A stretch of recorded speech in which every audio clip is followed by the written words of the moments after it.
But who is more ignorant? The man who cannot define lightning, or the man who does not respect its natural awesome power? I think it's about the Dutch angles, personally. Welcome, everyone, to this episode of the Cheap Seat Critics podcast, where today we are covering 2009, The Angels and Demons, part of the Robert Langdon trilogy that we're working on. With me today, we have... Hello, everybody. I'm one of your hosts, a geeky writer. I'm Crimson Maroon. And I'm Sprinks, and writer, that retort makes my brain a little Thor. Anyhow, hey, if you're in... Oh, boy. Not necessarily a specific The like Vatican? the Vatican, but let's Vatican say City. if you're currently in St. Peter's Square and you're listening to the podcast, you can find us over on Facebook, Instagram, Twitter, Blue Sky, Blue Ski, LetterBoxd, where we have averaged out numbers and graphs of whatever it is we have covered or are covering. We have visual side of things on YouTube, Rumble, and Spotify, which is pretty cool. But hey, you can revamp Spotify so it's just audio only. And like that, there's so many audio platforms out there we have as well that you could listen to right now, which is very thankful from all of us to you. And I guess with that, we'll go into the intro.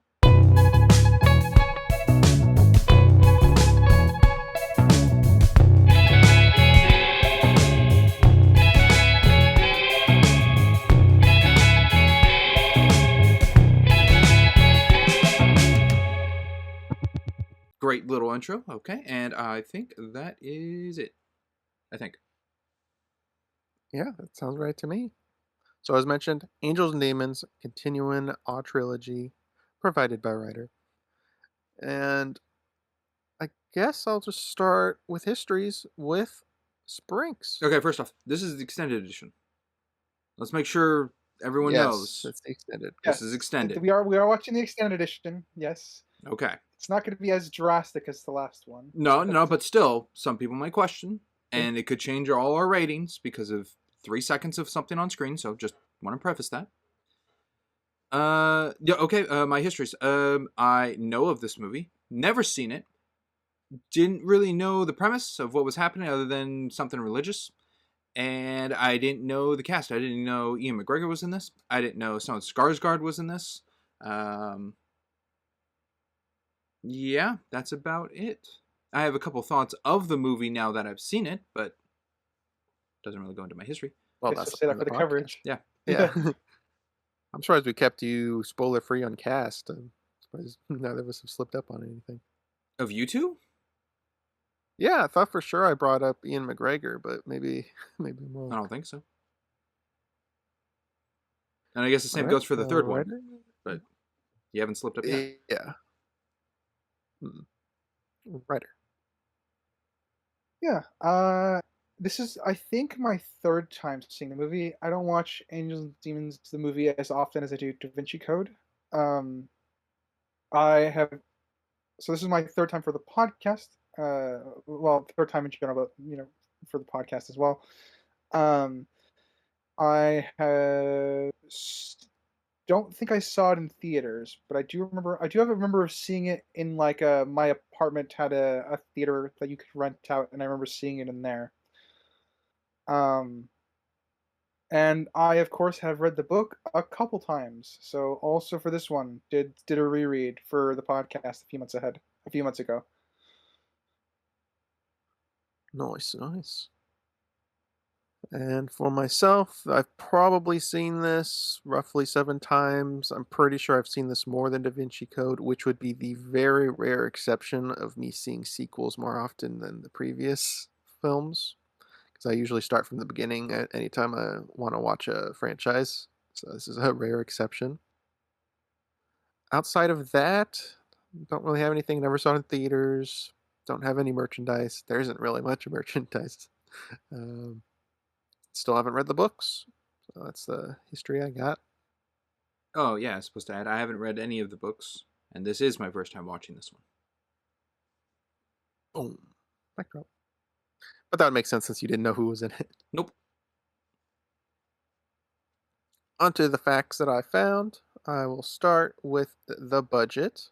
It had a $150 million budget and a box office of $485.9 million. Okay. Not as That is big funny. of a splash as the first one, because I think the first one was like 800 million box office. Yeah, But there was a bit of a fall off for this one. Yes, I also figured this is a international movie, more so for its revenue. yes, I didn't write it down, but I think the domestic was around 150 million, kind of like the budget, and then domestic was like 100 or 350 million, something like that. That makes sense. Yeah. All right. Now into the more interesting facts that I came across. The crew members visited Vatican City as tourists and extensively photographed the city to capture as much detail as possible, knowing they were unlikely to be allowed to film there, so that they could recreate the sets as faithfully as possible. It makes sense. And that makes sense. I highly doubt they were able to Yeah, film in the real Vatican archives. yeah. Yeah, pretty much. That was pretty much my obvious take. Was like, yeah, I think they just documented everything as best they could and then tried to recreate it. It is a little interesting that they had to disguise themselves as tourists instead of just getting permission to photograph. That's the church rules. Honestly, church doesn't really like to uh give out permission, which is kind of poked fun at a little bit here with Robert Langdon being denied access to the archives. Ask for But forgiveness, not permission. yeah, it's you have to do that with when it comes to the Vatican sometimes. Yeah. Leonardo DiCaprio turned down the role of Camerlingo Patrick McKenna despite being offered the role personally by Tom Hanks. He could have done it. That would have it'd be a little different, but I could see him playing the role. Yeah, that would be my take as well. I think there would be a bit more of an intensity, I think, from DiCaprio Carmelengo, but yeah, I think it would just be a different take. I think he could have matched the same. He's done calm characters before, or self-reserved type. And I'm sure the Yeah. recommendation comes off of working together on Catch Me If You Can. Probably. As well as providing the voiceover for the film's teaser trailer, Alfred Molina, who played the bishop in the previous film, provides the opening voiceover for Angels and Demons using an English accent. Okay. I thought that was him, but I didn't understand why it was him, and then I Okay. found it was him. Y- So Yes, okay. Yeah, I thought it was familiar, but yeah. don't know if you guys picked it That's up from cool. that was him. Was I recognizable, but I didn't. didn't get the exact. Yeah. Recognized the voice, but I didn't realize it was the same person. All right, there were several cameos in the film. A photo of Sophie Neveu, who was in Da Vinci Code, stands on a shelf in Langdon's house. Ron Howard's wife, Cheryl Howard, plays a CERN scientist, and his late father, Rance Howard, plays a cardinal. Oh, very cool. But Ron Howard wasn't in it. There's no confirmed. There are fans that speculate he was in the crowd at St. Peter's, but it was kind of hard to discern. So probably not. Okay. Because I think he's rather recognizable. Yeah. And the last one I'll go with. The production had to build a scale replica of St. Peter's Square since Vatican officials officially did deny their permission for the film to be filmed on its grounds. And I couldn't really find it, but I recalled seeing like a behind the scenes of this years ago where they talked about it being the largest set being built at the time. But that is just foggy crimson memory, nothing backed that I could find. Well, for it being an actual set, it is rather large. Yeah. I'm trying to think of the scale of like certain lots that you would need for it, and yeah, it would be a hell of a big set, and I think it pays off too because you're not too distracted in those shots about what's not real. Yeah. Any other facts that the two of you have? Somewhat, because you asked me last week to get them. So, what number Tom Hanks film is this? There we go. This Well, I guess I can clarify. Last week's Da Vinci Code was, from what I found, take it with a grain of salt, audience, was number 32 in Tom Hanks' filmography, which is the film he did right after doing The Terminal. This film, however, Angels and Demons, is the 35th he did.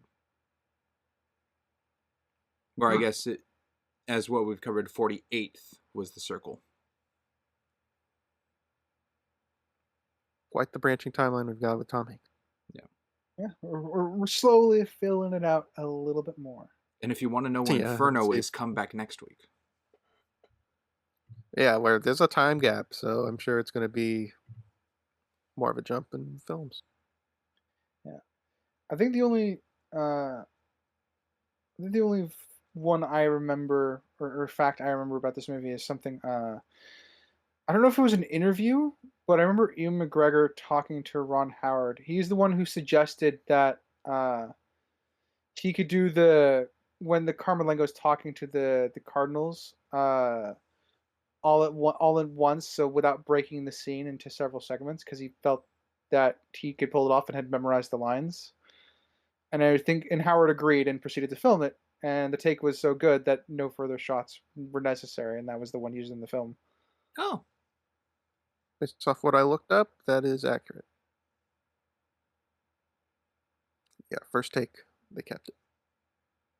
And McGregor, great actor, underutilized. I don't know if he's underutilized. I think he shines pretty much in all he does. Is there a poor performance? I think it's just. That's true. I'm trying to think if there's. I think I just want him in more things because he's such a good actor. I'm like, he doesn't get a lot of opportunity to like show like his range, you know. I suppose people could be like, "Oh, Clone Wars, terrible movie." It's like, sure, maybe not the greatest movie, but his performance isn't what drags it down. Salmon fishing in Yemen, that's a great one. I haven't seen that one. It's not that great. I'm looking forward to this new one, The End of Oak Street. That looks good. It's interesting. Looks like a Netflix movie. You say that a lot about things, and from you, that is a detriment to the film. Alrighty. Well, with all that, we'll jump into the coverage, where we are doing a 3-act structure. Act 1 consisting of the very beginning of the film to when they exit the archive the first time, after the page has been ripped out. And we shall start with a writer. Sure.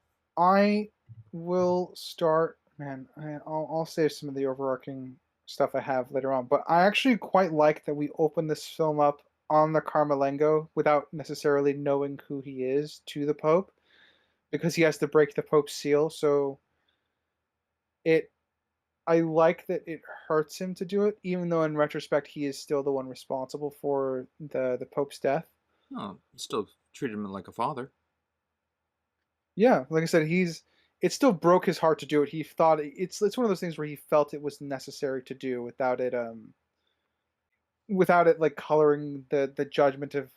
He doesn't view it as an act of evil, but he still views it as like it still hurt him to do it, which I like, because he would be feeling very emotional. His father just died, but also doubly now for the fact that he killed him. So there's some nuance in that scene now, in retrospect, that I quite like. It's a strong way to open, to show the character's emotions before we get into the necessary narration to kind of fill the audience in on the traditions if they don't know it.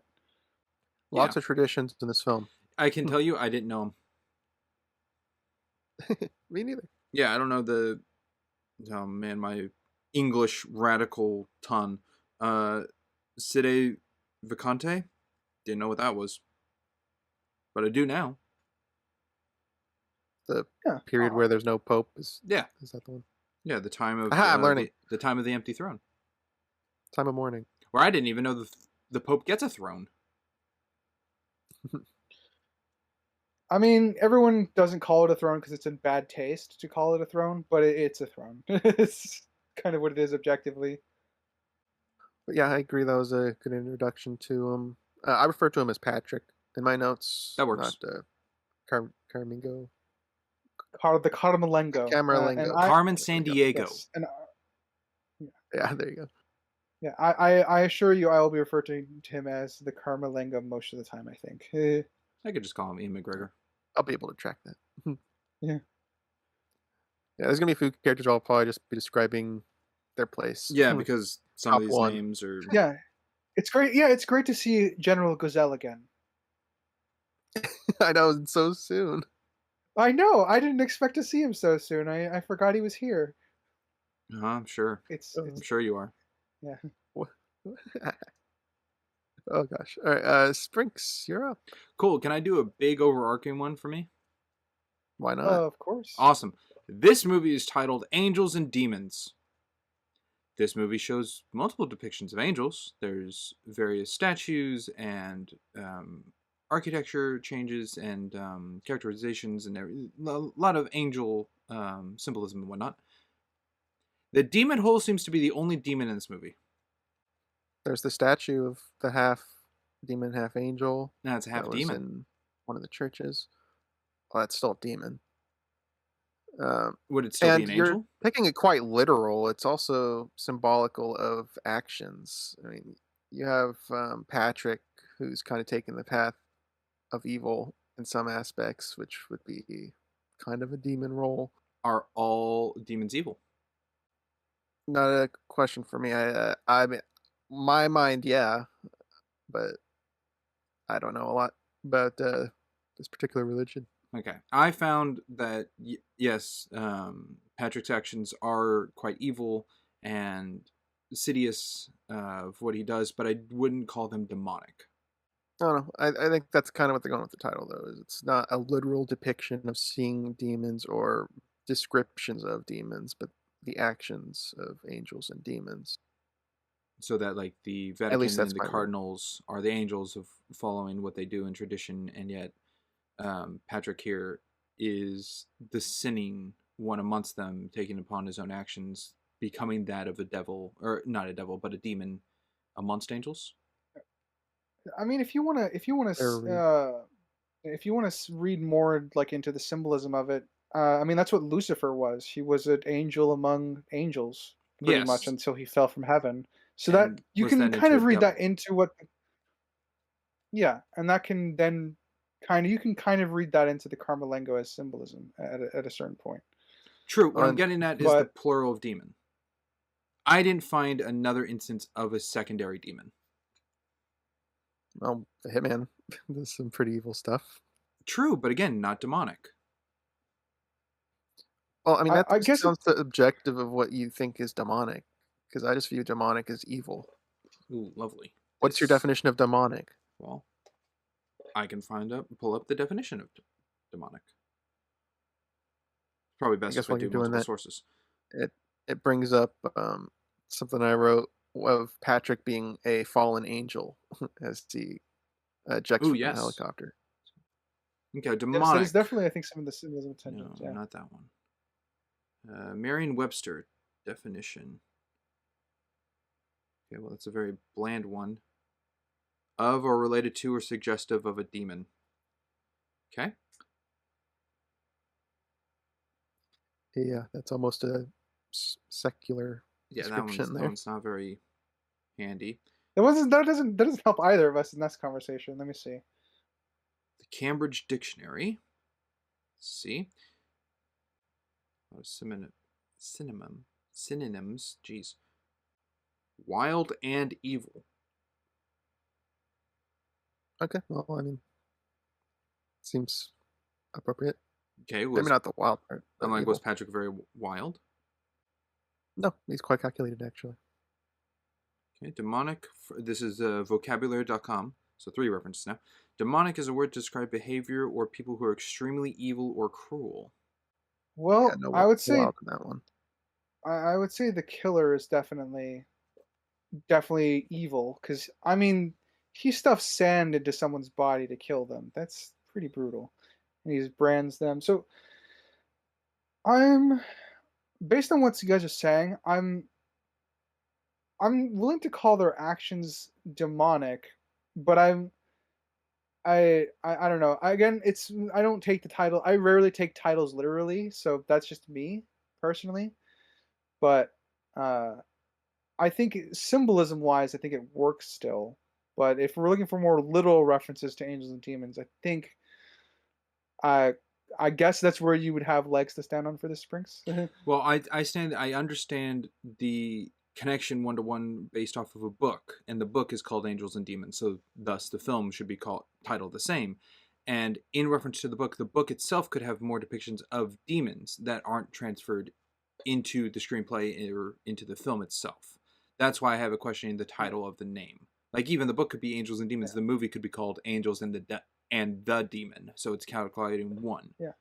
But Yeah, I will say this: Angels and Demons, the book, it is also predominantly focused on references to angels as far as art in the Vatican. The demonic, I think, in the book, the intention also with the title is it's people's actions that make you demonic. So there's not. I think you would have the same complaint with the book if you read it personally, Springs. okay. Well, in that So case, I guess. Go yes, ahead, Crimson. sorry. Now finish your thought. Oh, I was just gonna say, in that case, I think I have it as a nitpick. Is it more appropriate or less appropriate than Da Vinci Code? Because you had issues with that one. I did. Da Vinci Code had Leonardo da Vinci as stating connections to the Holy Grail, but it wasn't really explained what the code of Da Vinci was other than connect to paintings. I think it's about the same ballpark because Da Vinci Code had a lot more to it than just the Da Vinci Code, which is small here and there. There's angels throughout this movie. There's the demon hole in one scene, and then I guess you depict the sins being caused by Patrick to be demonic, if that's your definition of what you take of evil, or just like those who are anointed that high in the Vatican being sinful beings to be demonic themselves or somewhat. So, but no one in the film explicitly said like that's a demonic action or you're the demon among angels or something like that. Not to necessarily be cheesy as a line, but to be more upfront with there's a secondary to advocate the plural of demons in the film. Just a question. This might add on, or might be I guess a quick fix to your nitpick, Springs. If, for example, this would change, I guess the point of the monologue from the Cardinal Malengo when he's talking to the College of Cardinals, when he's giving his monologue about the Illuminati. If he had referred to them as demons or something like that, would that have helped at all? I think that would have helped. That would have characterized that any form of the Illuminati shown are demons depictions, and that he himself working for it is calling himself a demon in that sentence. Okay. Yeah, I guess I'm not saying he would do that, but I'm saying that I guess that would help. I guess make it more explicit. I guess that we're criticizing people's actions more so than it being, I guess, a literal interpretation. And audience, I know this sounds very silly, like who the heck cares? But the movie's called this for a reason. So no, I mean it's also, to be fair, it's also a question you bring up a lot of the time too. So it's not a question we're unfamiliar with, I guess, with you asking. So I mean I feel like we've had a lot of conversations over titles. Yeah, there's been and I don't count that technically quote unquote 2 demon holes because the first one wasn't the demon hole. It was a mistake. I'm surprised because what I've gathered from you these years doing the podcast is you love reading into things like symbology and stuff, and for this you're wanting more of a definitive visual or auditory connection to the title. Yes, because reading into it, the word demonic falls onto different definitions, as I just did with the example of 3 different definitions all being similar but different, onto the individual of those who are like, oh, there's clearly tons of symbology in this movie of demonic situations, and as for me, of something where it's like none of them are specifically said of demonism or demonic. Not so all evil is you read demonic. You read 3 definitions. What's your definition? My definition of a demon? Because you asked mine and I said mine it was essentially just evil. So what's yours? Of a demon or demonic? Sure, provide both. Well, a demon, you're saying this movie doesn't have it. So I believe a demon is a otherworldly / supernatural being of hellish intent, that mostly mischievous, trickstery, evil, fall into that, kind of like that of a more negative-minded genie, depending. And demonic, I see more as one of being for ruin and tarnish and hellfire and uh, corrupted and cynically minded individual, which I think can show slight aspects into Patrick's character, but I don't think they're represented very much through his acting, unless I guess the third act of what he chooses to do when he's caught. But All right. Anything else before I move on to another point? Feel good with it? I suppose just I'm good with it. thumbs up, thumbs down. Do you believe the title works? I think it is. I agree with you. It's similar to Da Vinci Code, but I also view it the same with how I read it as it's acceptable, but it's kind of like bare minimum acceptable. So yeah. Okay. That's Because kind of where I said it. It's a middling title for me as well. I think as a book reader, I mean the book also suffers from the same problem. I think I mentioned this in the last one. I think the book, and I think the third one in the trilogy, Inferno, is the only one that's I think fully appropriately named, because you can make a stretch for the first two.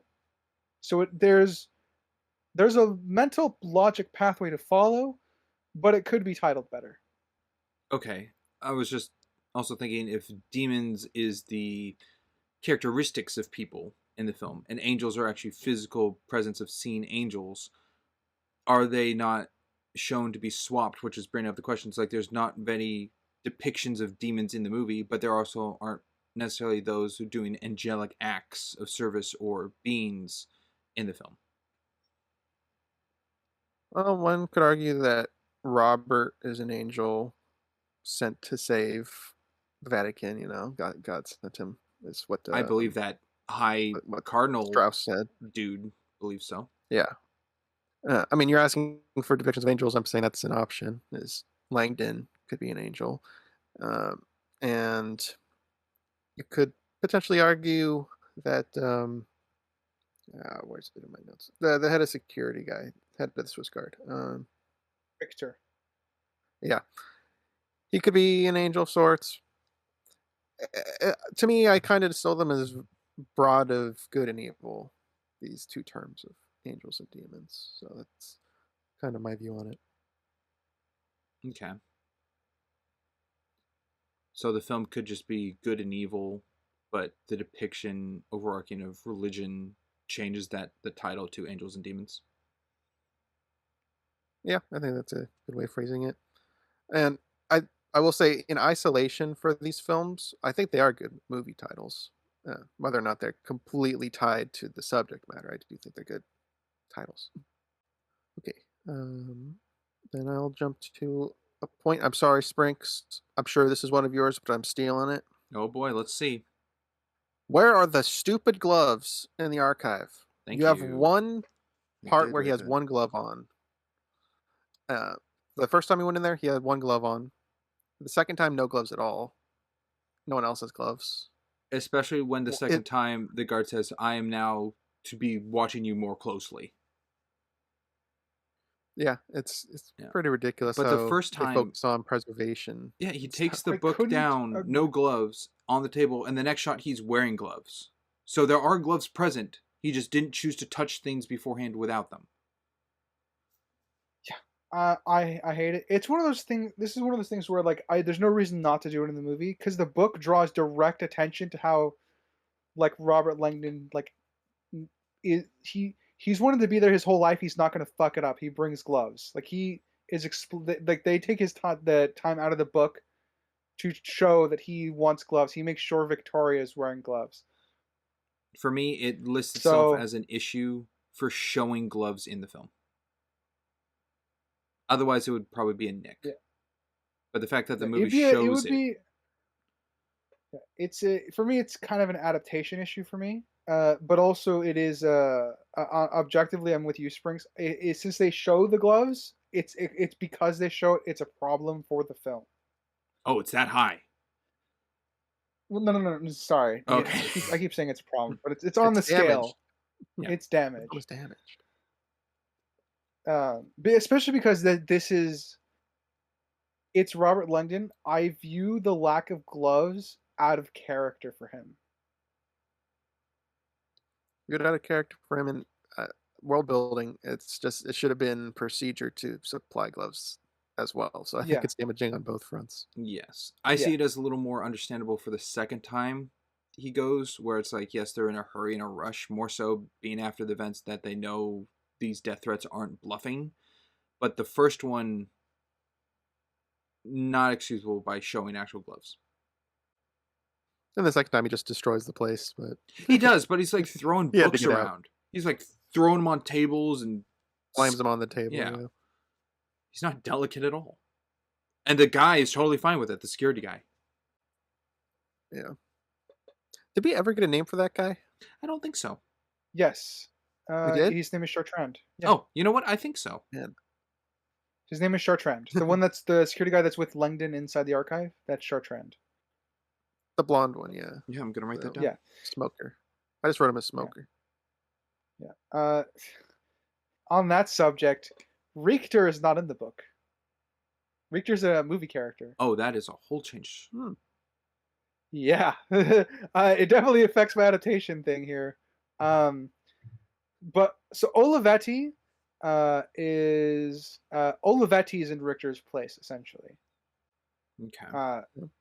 to a certain point, because Olivetti still meets the same end in the book, and Richter's character is there to absorb half of like Olivetti's character traits, and then half of a character that's not in this film at all. And I do know from the fact finding that Patrick had a name change, but he's still essentially the same character. Yeah, he has a name change. I just calling him the Carmelenga because that's how he's referred to most in the book anyway. So that's how I'm familiar with him. Mhm. I think his name is Janus. I feel like his name is Janus, but I'm not 100% sure about that. I don't recall. Spranks, another point. Yes, something I just find a little interesting by what you brought up earlier, writer, that I completely blank on the name, but the actor who is in Caspian is Yeah, Ernesto? Olivetti. He's in this film. Yeah, Oh, Olivetti in this Yeah. one. Yeah, interesting that this film, in no way prepared, at least I don't think so, unless you're being very Sly Fox about it, writer, that an actor from our previous trilogy of Narnia is in this film, but this film also does the structure of Olympus Has Fallen and London Has Fallen by following the times throughout the film. So two elements from previous trilogies we've covered, specifically randomly chosen by us individually, to be combined as elements in this one.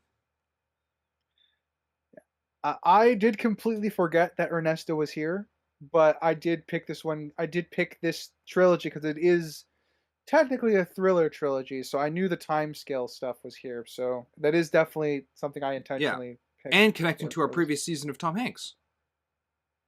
Yeah, What a web.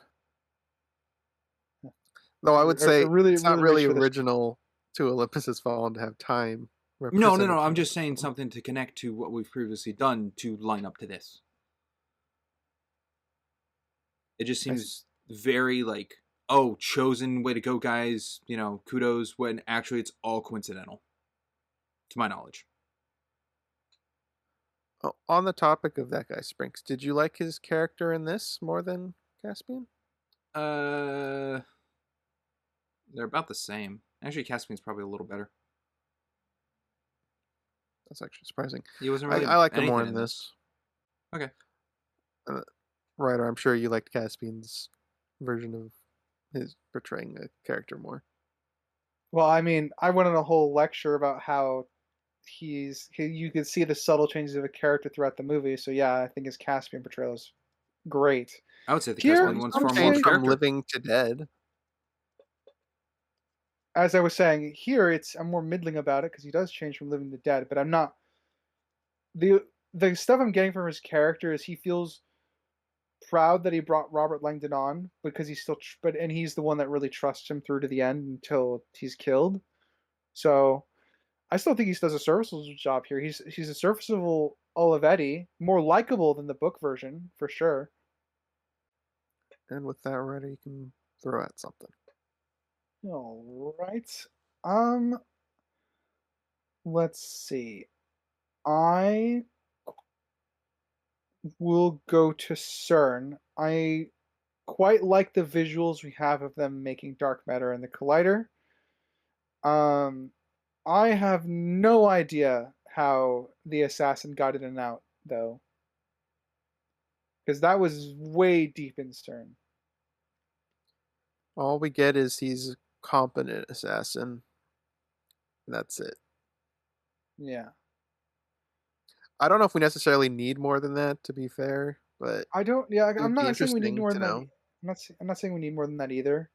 But um, I think it works as an intro because the film draws subtle attention to who he is without necessarily us knowing he's the killer yet. Yeah. I mean, when we see him there, he is in a disguise, so Yeah. could have been how he infiltrated. Or maybe that was just his exit disguise, who knows? Maybe. I am in agreement. It does feel like magic how he got that. Yeah, I mean, like when it comes to the Vatican, right? We have an explanation as to how he gets in and out of town. He drives them through the with the van, but also he has the he could plan it all out because of everything. It's already all laid out, so he's had more access to that because of the Carmelengo. Whereas with CERN, I don't know how he would have gotten access to know everything, how to move around. So it's not a huge issue, but it is a nitpick for me. Well, I think he works with Patrick the Carmen Lango. So his knowledge is passed on to him to do the acts of the four cardinals. Like, that is his task of what he's been Yes. assured with, which is the whole laptop communication back and forth. Yeah, that's what he's getting paid to do. Yeah. So I think he knows just as much as what Patrick's relaying to him about. But it doesn't fully explain, like, the demon door thing. Like, I guess there's another entrance there because it's brought up that it's skewed, and that's how Robert's able to depict, it's like a manhole cover. So it was previously there, but he would have had to place that first cardinal body beforehand.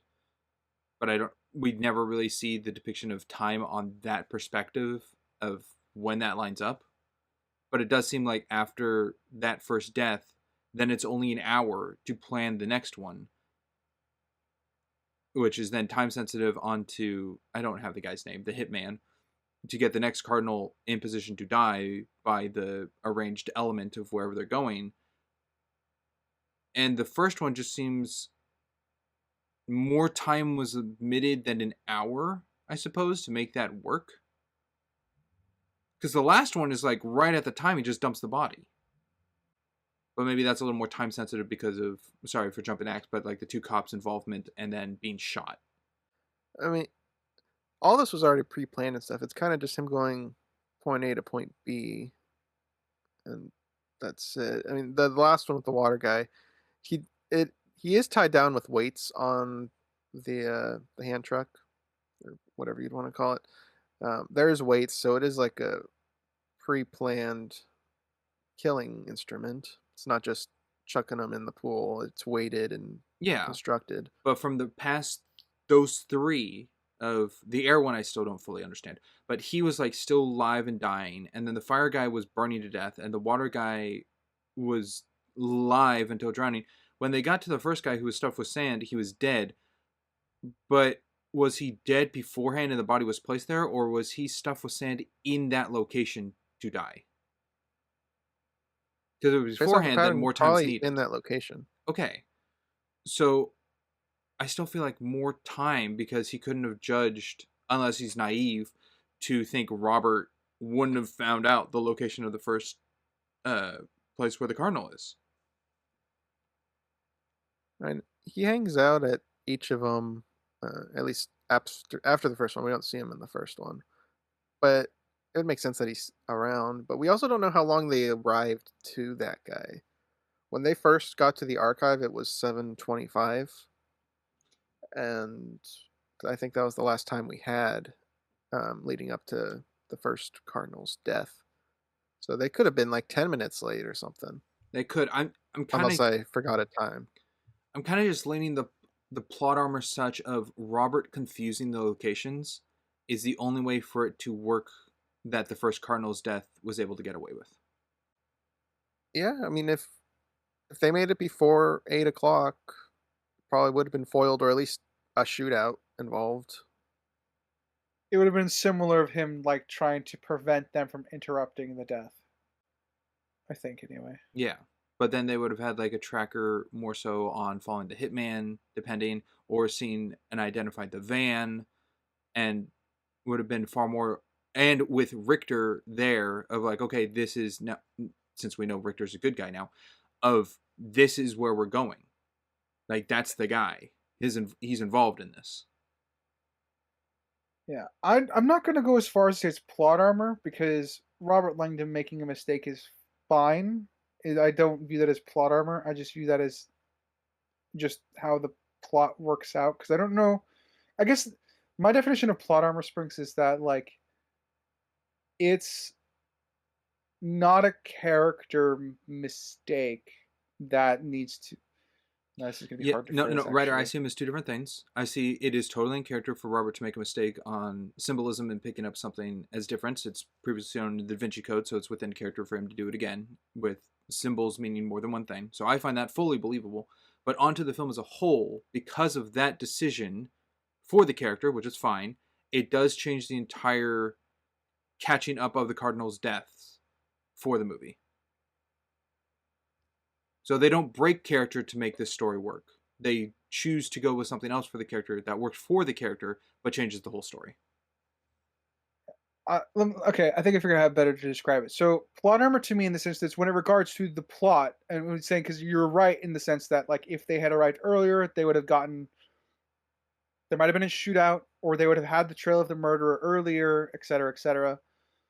My version of plot armor would be that they get there in force and the killer gets away, but that would still enable the rest of the plot to happen as it does. Does that make sense? Yes, That's actually, you know what? That's not plot armor. That's plot convenience. I'm gonna call it a convenience. Yeah, that's what that was. I think Sprinks is just leaning that it feels artificial, the structure of the movie, because of it. It's in Robert's character, but it feels artificial. Yes. Because he had to screw up then and not later or earlier. Yeah. It had to be that time. Which I'm okay in the grand stand of thing, because it could happen. It's not like infeasible. But I see the point being presented. I think I'm the reason I'm worried about that is because if we draw that standardization, we'd be drawing it for a lot of other things. It's not necessarily a bad thing. Well, it doesn't have to be we. I'm drawing it for myself. Yeah. Sorry. And I guess on the topic of Robert not knowing everything, I do like that he doesn't know everything, that he has to talk to a tour guide with a hyper-specific demand, and she actually had an answer to it, which was impressive. I do like that he doesn't know everything. Yeah.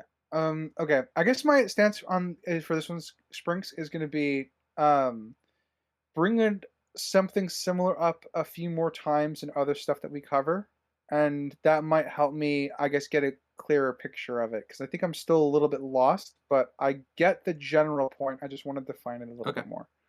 Again, in belief to the characters or characters around, but because of the belief of a failure or a mistake changes the whole story. You're talking more plot mechanics, which I totally get. Yeah.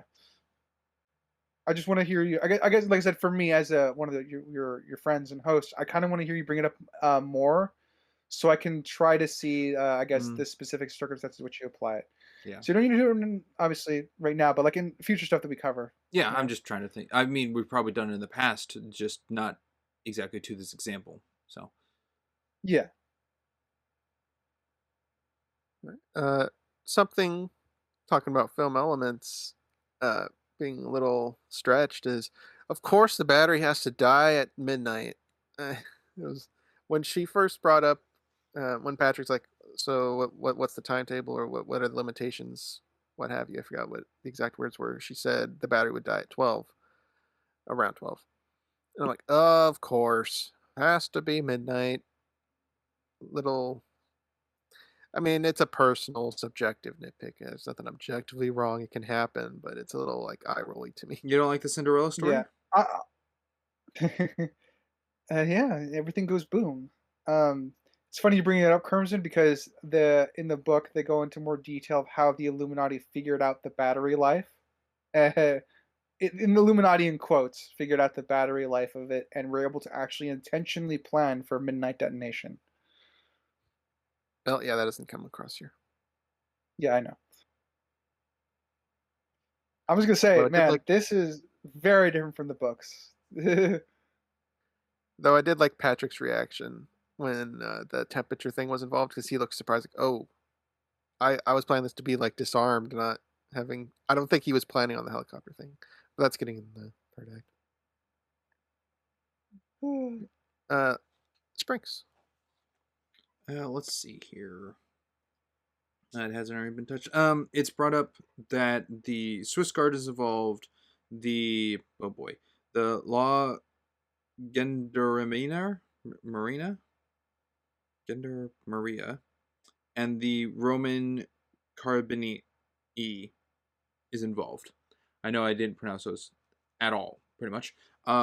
We only really see the Swiss Guard's involvement. Unless I'm I Well, think and confused the the who's second one you underwater. said, because that's the police guy. Is the second one you named, Okay, the second one, not the Roman one. the La Gendra is Ernesto. Yeah, yeah, that's the Okay, Narnia guy's position. okay, and then Roman Carabine. Yeah, I don't think we see those, Okay, so they're said they're involved, but we don't see them. as far as I'm aware. Then that's weird to include. I mean, it was just, I think, to tack on to the semi joke of being a jurisdiction nightmare. Is you have three which is parties involved. true. Yeah, I mean the Vatican literally is a jurisdictional nightmare. But since they mentioned it would be nice to like See at least involvement. mention what the other one's going to do. Don't necessarily need to see, but they could have a throwaway line. We sent this group here from such and such organization because we have a suspicion. Or like, they're the ones that are predominantly searching for the bomb. Like they're the ones that are turning off the lights and searching for it. So we know that they're doing work even if it's off screen. Yeah, like we sent the German one or German Roman ones to the east during the power outages or something. So sure, more involvement. I think it's okay just a passive mention for the reality of it being a jurisdictional thing. Okay, I just saw the line as like sounds fancy and would be believable at the time, but it just doesn't show anything changing really. I feel like that's a lot of this movie is everything sounds fancy. I mean, it can sound fancy, but at least show or connect to what's being said, so it's not just like hullabaloo being tossed around. I mean, I kind of have. It makes sense. It's different than the Da Vinci Code, but when it's brought up of like the elements all connection of why Robert's there, and he kind of goes like, "Guys, you called me to be here for a reason," and he goes on like this tangent of explanation. It's very much an exposition, or not exposition. Why do I always get the name wrong of this? When it's just talking. No, you're right. Exposition. Exposition? Yeah, Exposition. exposition's You're right, right. I think. Yeah. Okay, exposition. Yeah. Sorry. Sometimes you say expedition, but yeah, Yeah, it's exposition. Yes. exposition of past events of all the connections to the Illuminati and how the church ran them underground to a secret society and their connection of their legend of built and all that talking in the previous movie Da Vinci Code. It would show you like the past events of what's happening and how it connects to today, and this is just an exposition dump of Robert explaining everything to connect to what's happening today, and that all fits in the story of what's going on with the connection to the Illuminati, but it is just talking. It's just fancy talking. I suppose. I also view this one as more dense. It's not as prolonged, so I wouldn't think they would need to break it up with like a flashback or a visual aid for this one, like the other one, because that one had like 20-minute exposition dumps. This one, I don't think there were that many long ones, and if they were, they were broken up by an event. The time and For pace of this one, they're them isn't what I'm complaining about. It's the use. Well, you were at least with this example, you're saying this one didn't have the visual aid during the exposition, right? That's what you were going with. Yes, to connect to the dots of what's actually happening in the events today of how they were occurred to back then, other than just being talked about lecturally without questions bouncing off for an actual conversation, which just leads into an exposition dump plainly. And is this a objective damage or a subjective preference? Because I think it all comes across pretty well, and it doesn't feel as slow as the other one. I can categorize it under both, because this is just the same works of the same team and Ron Howard direct and everything directly from the previous one, and how the previous one's depicted as it was the first do not match up with the second one is a choice upon them and the editing and the team behind the film. So it's considered damage because they changed direction a little bit. It's different. It's not necessarily damaging. Well, that's why I asked if it was like objective damage or subjective preference, and you said it was both. I prefer the other one subjectively because it shows visual aid to what's going on and being depicted and how it's actually historical relevance to the current events of what's being shown in the film. This one is just Robert explaining things that he knows, where then it's depicted in the previous movie and this movie. He screws up sometimes on what he's talking about with symbolisms and connections. And without showing it, kind of goes with, you can't take what he's saying 100%. And if that's the angle they're going for, that's why they're not showing it. So what he is saying could be off, I suppose. But it doesn't seem that way. It seems like what he's saying is matching up to what's happening. I guess other than the symbol of the keys, but which I have a nitpick later about that. All right. Anything to add, Ryder, before you move on to your own point? I do not. So I guess I can move on to my own point. Yes. I will jump to Richter's introduction. Richter. I'm gonna call him Richter because it's funny. But Richter, he's very, very hardline as we meet him as a character. And obviously, I think he's a red herring intentionally for the film. We're not supposed to trust him until the reveal, because obviously he's distrustful of Robert Langdon. I quite enjoy the way he's introduced because it bounces from him being dismissive of Robert Langdon, but Robert Langdon immediately proves his usefulness to a degree. So even though he doesn't trust him, he's not going to sacrifice the search for the bomb, pretty much in its entirety to help Robert. But he is still willing to hear him out at least once in each time. Yeah, I think he's a pretty well done red herring. But to tack on to that, Sprinks, since you're the first time viewer and I don't remember my first time watching this, how did this film do for you? Did it confuse you, trick you, or did you peg it from the start? That's a very loaded question you're asking. Mm-hmm. What can you define it more to exactly what you mean? All right. Did you figure out it was Patrick? If so, when? Did you fall for any of the red herrings at any point in time? I realized Patrick was... I knew someone was working with the hitman. I did not pick up that Richter's cold shoulder meant he was a bad guy. I leaned into something was off with Richter when he said, "You guys all go, I'll stay behind." That made me question something he's doing here. Patrick's idea of shut off the grids was very smart, but it was his idea brought up and seemed pre-planned in that idea of finding the device, which made me question when it was revealed of where the device is if the Vatican itself can be shut off, which seemed like it could because, well, no, that's a different location. Seemed like it wouldn't. No, I figured it was Patrick upon when they opened the door to his office, and his first thing is he's got a gun, shoot him. It has no motivation to show onto Richter of why he would be a bad guy. It has no explanation, which would be post-mortem of him, which I feel like would be very sloppy of the film to do with the talented actor and the story.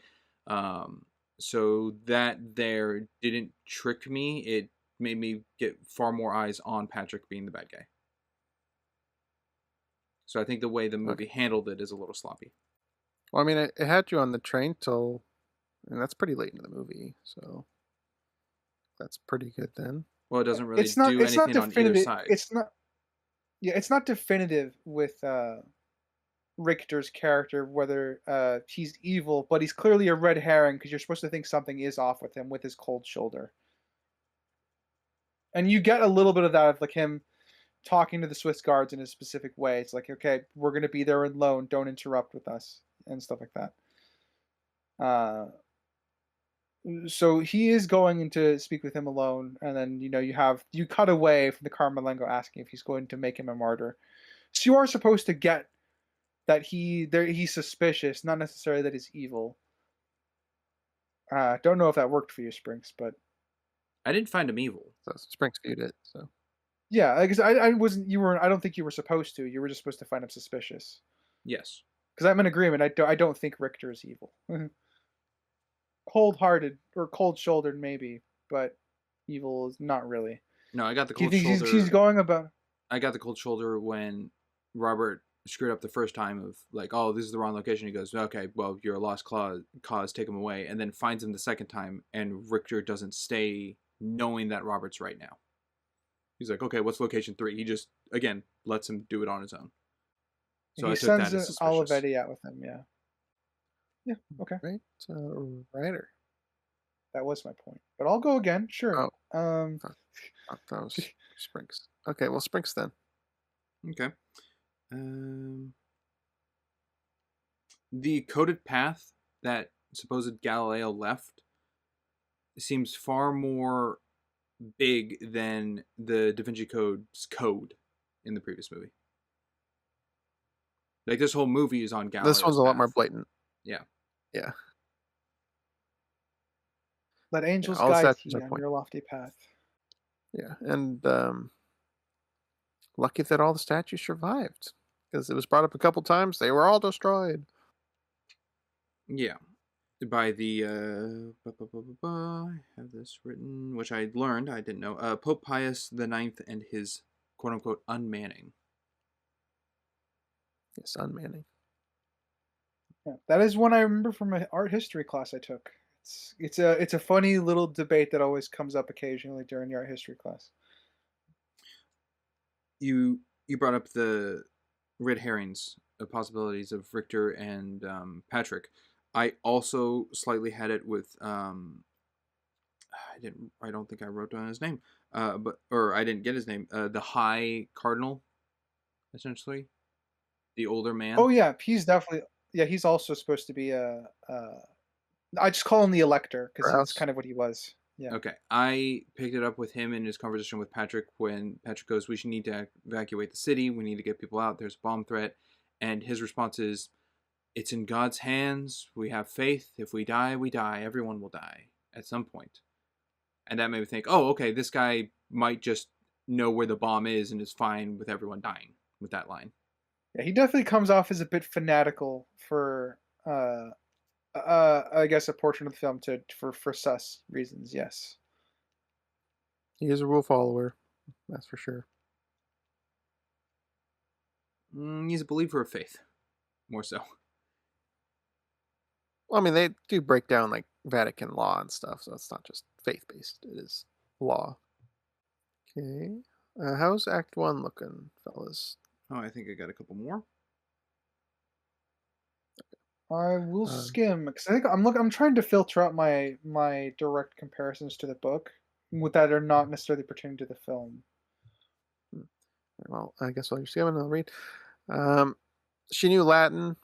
Once again, kind of just moving. Like, oh, of course she knows Latin. I feel like Robert would be able to read Latin because he's all into this world, ancient stuff, symbolism and whatnot. He probably would have learned Latin. Meanwhile, particle scientist lady happens to know it just to help. I feel like they just needed her to participate, so now she knows Latin. Vittoria Vetra, yes.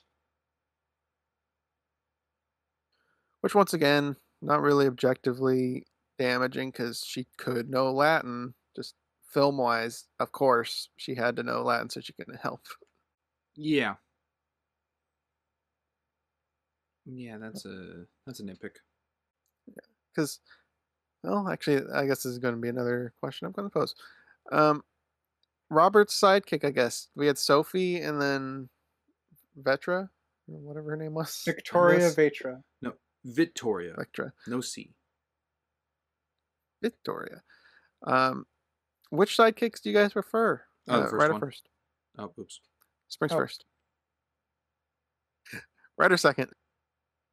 Oh, it's obviously Sophie, which I have a lot of Yeah, thoughts Sophie. about because Victoria is my favorite in the books. So Oof. What a hit.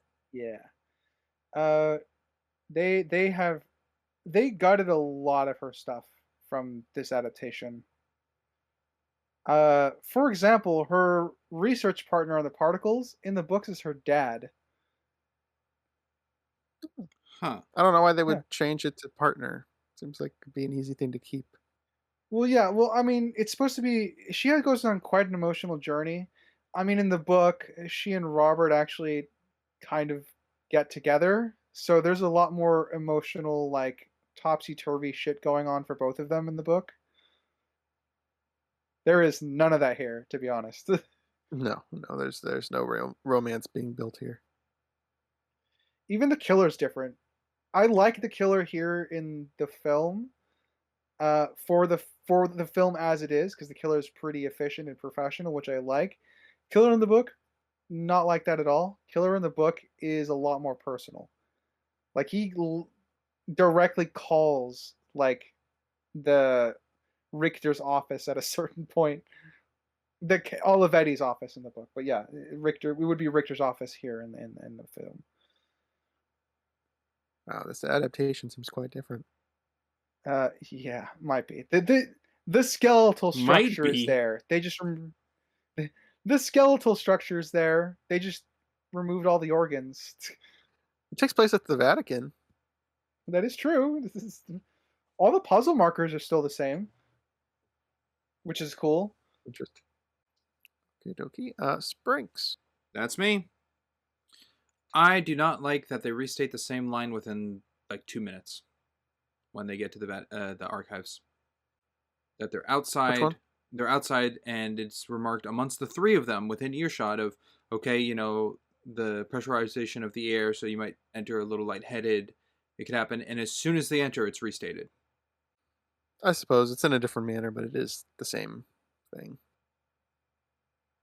This is not going to be our argument in the Tomb Raider, but I would say that it is essentially a restatement here. It is this conveying the same information. And at a very quick time, it's not like beforehand where before they decide to go or Robert gets the permission to go, he goes, okay, you know, it's going to be pressurized and at a certain oxygen level, so you might feel, you know, a little lightheaded, all the way up into entry where they start feeling effects, then bring it up. Like, that's a little more believable in the sense of like, oh, just a reminder, here it goes. Not when you're right outside a door and you enter and you say the same thing again. Yeah, there's not really a lot of space between the two. I agree, it's redundant. It is redundant. I did find a couple more points, so All right, throw one out there. yeah, 2925. I wanted to ask you guys because I couldn't tell if that was the quality of the version of the film we were watching or if the audio of the film got a little bit more unfiltered. Like we could hear like all the street sounds and the other things that were kind of bleeding into the audio during that time. But if What I'm the only was one who happening? noticed, then it's when Nothing stood out to Victor me. yeah, Victoria and Robert just introduce themselves to each other properly, and then they start walking up a set of stairs. I Okay, do I not have can that written in my picture the notes, scene. so I suppose that did nothing stood out to me. Okay, Yeah, all right. nothing stood out to me. I'm gonna leave it At as least I'm gonna on a leave this first as watch something. through for me. Yeah, maybe it might be something you pick up on a second watch. If for I guess to give an example to you guys, right? You know how most dialogue is filtered for the characters. Like if characters are out in the street, right? We're hearing our characters talk rather than hearing all the street noise. You know? Yeah. Right. So with that in mind, what I heard in that sequence was just some bad editing in the sense that, yeah, I could hear the characters talking, but the street sounds were much louder, or like this, it was less filtered, is what I'm trying to get at, editing wise. Just the audio levels of the characters in the background were too close to each other. Yeah, it was a little more off Was there. this when Yeah. they were? You said walking up the stairs right before the power gets cut. Yes. Okay, could it be the kind of like tunneling echo of where they're currently located in to make their audio sound It different? could be. It could be. But like I said, it's just the unfiltered audio bit that got my Okay. attention. I don't know. Like I said, I don't really have an objective issue with it. It was just different for me. Okay. Unfortunately, I don't Stood have the out. scene pulled up. I saw it once, but knowing of the location, maybe that could be an element to it. Something that I liked was, I think the visuals in this, like the CGI, looks pretty decent for the most part. There's a couple green screeny feeling scenes within Oh, the Vatican itself. there's some green screen. Uh, Yeah. I but mean, there has to be. It's the Vatican. I know, but that yeah, third act has some green screen. That's pretty apparent. yeah, and the compliment I'm going for, at least through Act One, because I'll have one in Act Three, is the actual particle accelerator. That shot where you follow the particle Particles. through the whole thing and getting captured. I thought that was pretty cool and looked pretty well done. And from what I can tell, at least somewhat scientifically accurate with what I've seen of particle collectors looking like. So it was cool. For 2009, looks Yeah. good. Yeah. Fun fact: like literally, like 2 or 3 months ago, CERN transported its first antimatter by truck, like successfully. Ooh. Completely related to this film only slightly, in that they think they figured out the battery problem. But Yeah, no kaboom in the sky was reported.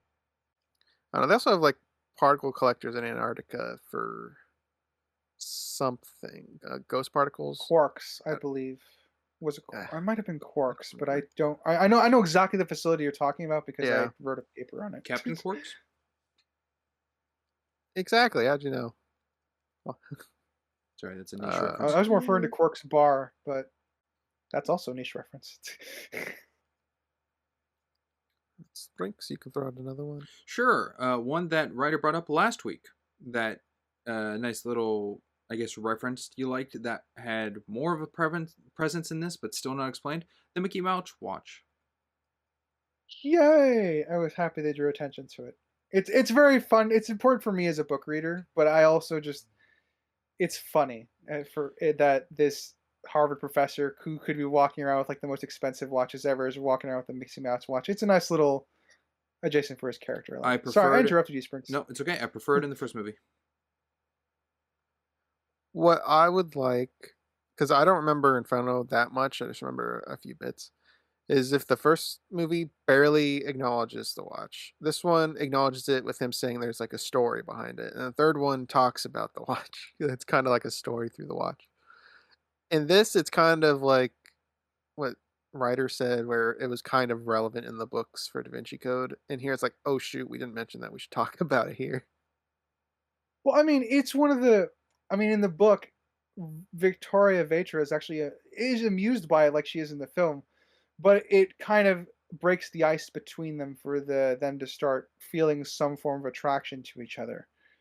doesn't really happen here, so it does feel a little bit more out of the blue here in the film. The reason why I prefer it in the first movie is because it's just that of a reference. For those who read the book, you identify what it is. It's not talked about, but it's shown as a connection to Robert from the book to the film. This one I don't like as much because it's actually brought up, so maybe there's a little more story to it, and it's sidelined, not relevant, like chosen. It's just like, oh, that's a Mickey Mouse watch, and he's like, long story, that's it. It's very shrugged off. It draws it draws attention to it. I would say the Crimson method of like they don't mention it at all in the first one, but they mention it here and then they tell the story in the third one. I think that's okay if they end up doing that. Yeah, Don't know if they do though. So. It could Twilight affect it. Don't know. Yeah, it could be. This could be set up, but we don't know. As it stands, I'm kind of in agreement with you, Springs. Right now, it's weird. Feels unnecessary. Yeah. Yeah, especially since he didn't say anything about No, they should have had it like the first movie where it's like, yeah, you can show him looking at his watch in the time, so you know he still has it, and those who have read the book know the connection to it, but doesn't talked about in the film. So it's not like a weird, awkward moment or retaining information from the audience who haven't read the book. Yeah, like I said, the benefit to that scene, at least it's Victoria who breaks it up. It's like, is that a Mickey Mouse watch? Because it's not something you would immediately connect to a very up and big Harvard professor. So at least there is a character thing happening there for Victoria, but because it doesn't really amount to anything is what makes it feel out of place. Yes, it doesn't do what the first movie did with the joke of the flat foot that was brought up, where it's like, oh yeah, he made a joke about me, and it then is explained much later. This never comes back to the Mickey Mouse watch on the story. Which means just the standout of it is of the cement of just this film, very weird. Yeah, and to double down with what you were saying with the whole weird aspects, not just the flatfoot joke, but like how Robert's trauma for claustrophobia is brought up. Like that's referenced a couple times before we're directly told the story by T-Bing. Yes. Which I guess also goes to my theme of this movie. Is it here? Is he claustrophobic in this movie? Well, it's I think it's under the guise that he got cured of that in the first one by Sophie. Oh, is that what happens? I don't know if I could say that's what happened. Kind of my reading of it. I don't think he talked to her about it at the end. Yeah, but I don't think that's how you cure fear. Just talking. Well, I mean, if she put her hands on his head and stuff, and they kind of portray her as a Jesus descendant, possibly having powers, and he references that. Oh, to go with the cure of the mark on his face when he cuts himself? Cure with the mark on his face. In the last movie at the end where he cuts himself and that makes the red line in the sink, and then he goes back and it's cured. He doesn't have a scab or anything. Well, that's a continuity. I don't know if it is. It could be her powers. If you're relating her powers are what cured his fear. If she has powers. Because that's what he mentions. He doesn't mention, oh, Sophie healed my face. I'm going with what the character states, and what I can buy based off of what's presented in the first one is she cured him of it. And it's not here, so I think that would also fix this. Honestly, fuck me. I can't believe I'm going to say this. I think Crimson, that's the best faith interpretation we can give this. And I say this knowing because the claustrophobia scene for him was cut out of this movie. I mean, I could say it's in the Vatican when they're running out of oxygen and he's in a small box. I think that could be anybody freaking out about suffocating. That's hypocrisy. True, but I can't really say it's claustrophobic. But he has claustrophobia. He didn't have that when he went in the room the first time. Because it was a safe environment. Yeah. See, well, that's not what claustrophobia is. Claustrophobia is not stressing in a small area during a stressful moment. It's stress because it's a small area. The fix for this is just have him mention it when he doesn't want to get on the elevator that they take to the Vatican archives. Could do that too. He steps in the elevator and doesn't really react at all to it. He's excited about the archives, but they forgot about that character trait, and it does bug the shit out of me. And also, importantly, to say, his claustrophobia scene in the book he is saved by the Mickey Mouse watch, so it would make it more sense if to point out the mouse watch in this film if that came back up later. So in the Well, book, it's a connected line of claustrophobia, situation, watch. In the movie, it's separate things that aren't tied together. Yeah.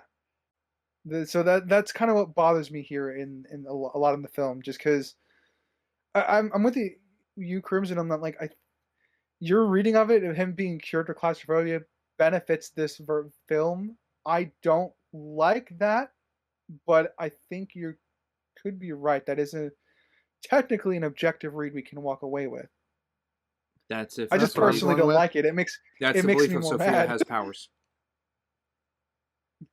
I mean, I can buy that, but Well, I I'm. mean, the alternative is right. It's It's going to just be horrible inconsistent. if Inferno has him having claustrophobia, then out the window. What I'm saying. Yeah, Then this is yeah. I mean, bad. that makes it worse. So for now, I will go with that explanation. And for the record, Robert Langdon has claustrophobia in all three books. They go out of their way to make that point. And they never say in any of the books that he's cured of it. No, Okay. I'm not saying This but is the it movie I'm we're is. not. talking I know. about. I'm not saying But yeah, it's not out of the movies. That's not what I'm getting at. But as Ryder said, especially with an extended edition of this film that we watched, a line just before the elevator of getting in, and he takes a breath and he goes, "Sorry, I'm just getting over claustrophobia. I'm getting I'm growing out of it." Just to express it that way, then the previous movie does aid to it. Yeah. And so I mean, I'll talk about, since it's kind of come up a little bit. I'll talk about the scene. In the shootout in the church where the priest gets killed by fire. Well, that's Act 2 Sorry. or Act 3, right? That's Act Yeah. 2. That's later. You're jumping ahead. Yeah. That's true. Well, I mean, I'm more going to talk about the book scene than in how it is portrayed here. Um, just because we're on the relevant subject being claustrophobia and the watch right now. In the book, Robert Langdon gets trapped under like a sarcophagus. Um, and he passes out due to claustrophobia, and exhaustion, and a couple of other things. But the reason the first responders find him is because the Mickey Mouse watch, its alarm goes off. Oh, that is one handy watch. Yeah. So it is. Well, I mean, he set an alarm for like I want to say, what's it called? Like it was supposed to be like 15 minutes before the next kill was supposed to take place. So he set the alarms to try to keep track of time for himself. And so that alarm enables the first responders to find him and stuff like that. And so, like I said, it's weird that we have that as a sort of payoff to both what would be the watch line here, and also his claustrophobia. And it's weird that we're missing both, I guess, in the film, because that's obviously not here. So, I guess on my objective scale, I am putting it that he was cured in the previous film. So I don't really see it as an issue. It's not an issue yet. Yes, it can be or wrecked by the next film. Yeah, it's not an issue yet or at all. The book reader part of me is really mad about it, but I don't think I have an objective issue that it's not brought up here because it's quote unquote cured in the first one. Subjectively, though, I am absolutely annoyed with it. And obviously, I hate the adaptation part of it. It's certainly not as high as an issue to me, but I do have it listed as a nitpick. All right. And Sprinks, you brought it up, and I forgot to bring it up earlier. The extended version of this, nothing like the previous one, where the other one added in completely new scenes. Well, the other one was what, 28 minutes of added stuff? Yeah, This 28 is minutes. 7? And that one added like 4 or 5 scenes and then extended a couple. These are all like a few second extensions. Like the kills are more gory because they wanted a PG-13, so they cut them out of the theatrical.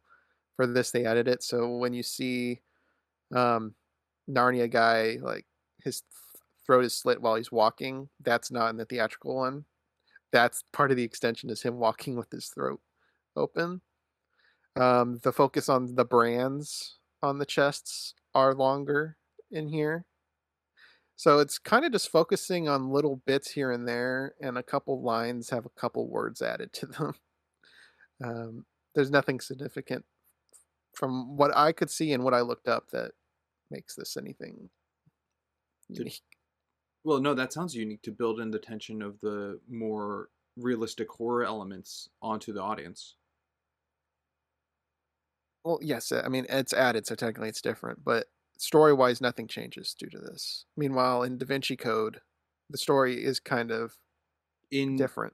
in Like the them story, yes, discovering a garage. Yes, in the story. but not the film. So that's enlarged the difference. Okay. I don't know if anything else is really relevant. Ryder, you said you didn't pick up on anything being different either, right? Yeah, like I said, I knew it was a bit more gory, but that's pretty much the extent of it for me. The lines are not that they weren't different enough for me to notice. Okay, that helps my objective scale. Yeah. Thank you. Mm-hmm. All right, and I guess what you guys got left? 1, 2, out. I got one more. That essentially, I I can guess, find is one more. it's 2, but it can be 1 point.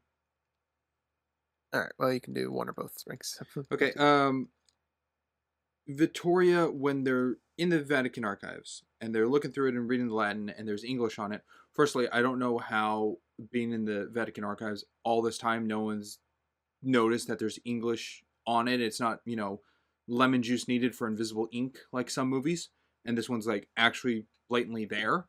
I don't understand the 180 of Vittoria just going, we don't have time for this, and ripping the page out. When she's calmly sitting there the whole time, helping with the Latin, taking in the information, there's no like presence of time. She's not showing acting of worry or time constraint or anything like that. We haven't seen the first death, so we don't know if it's a bluff, and it just seems very just like 180 character mood swing situation to rip it out. And Robert's a little shocked, but he goes, yeah, sure, that's fine. I feel like all these years of wanting to be in the archives and how much it would help him write his second book, and he keeps getting denied, actually being present in it would have been far more of an outrage of emotion for him to see her do such an act, being his first instance there. I also don't know if that would resort in, Ryder, you said his name was... Chartrand? Chartrand? Yeah, Chartrand. Chartrand. Yeah. Chartrand. If that would, first off, make him fired, being that he was the security to go down with them and they're damaging and stealing parts of the Vatican archive, or possibly have him murdered. I don't know the rulings of that. I mean, the Vatican is like, be gentle within the domain of the city of where they are, but I feel like severe consequences would come across that. Well, it's not the old Vatican where they just go around killing people, but that is true. They're not committing I la don't know what purga. ramifications there would be. So I agree with everything you said, Springs. I don't really have any comment against that because it is also one of my criticisms of the film. In the book, Victoria and Robert really get into a bit of an argument over it.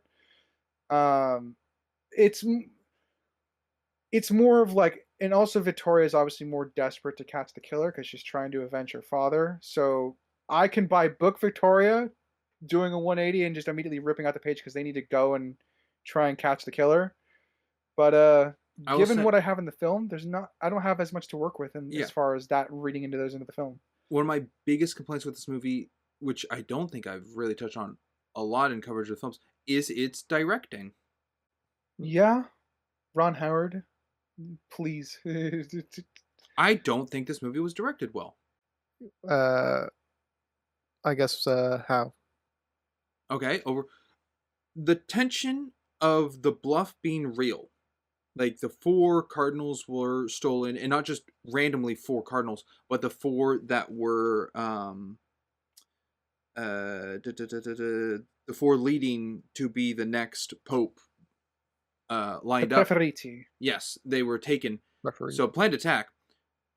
So with that knowledge, it's like, okay, whoever took them knows of what's happening, and it's not a random occurrence to try to slow things down. That tension, and then upon the first death being a real thing, I feel like should build into the actors and the world more of a tension to, we got to get this done. We have an hour to save someone's life. We get one scene of it, I think, with Robert, and he's just talking to the police of like, you could save a life. That's not really him saying it about himself, of like the tension he has, just onto the police of what they should do and go against, the commanding officer's rule to save a life. So I think that's a one instance, The but it last seems one, like, yeah. yeah, it just seems very calm. Like, we're going to go as fast as we can, the best we can. There's a death. We got to figure out where it is. But the tension, which is why I'm glad you brought up the reason for the additional extended stuff. The tension to me isn't in the writing. It isn't in the acting.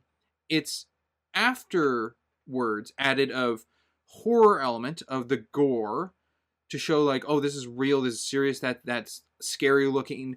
It's added in the music, I think. The music really makes scenes more intense than they are. Just because they're driving on a road, the music doesn't have to sound like they're in a car chase.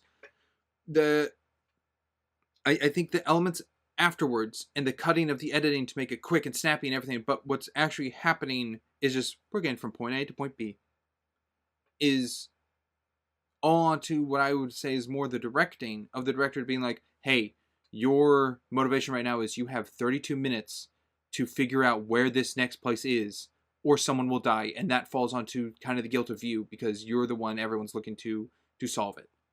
And Crimson, I kind of felt a little, which what you brought up before, of how humans react in situations and how some are believable and some aren't. And I forget what we've covered, that I think Left Behind was one where it's like character interactions of what they do in an element don't line up to what a normal human would do.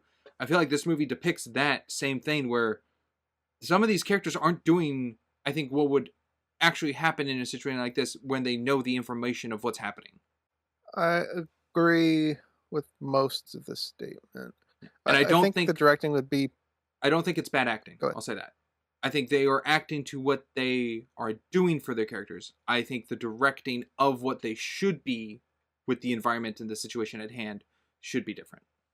I would distill that statement to mostly just Robert and Vittoria, because you're right, it doesn't feel urgent, like lives are on their shoulders. They're not panicking all that much. It's just calmly discussing, like when they're in the St. Peter's Square where there's thousands of people there. They're just like, oh, it's a, by whatever they called it, the flat sculpture. Look around for one with air or wind.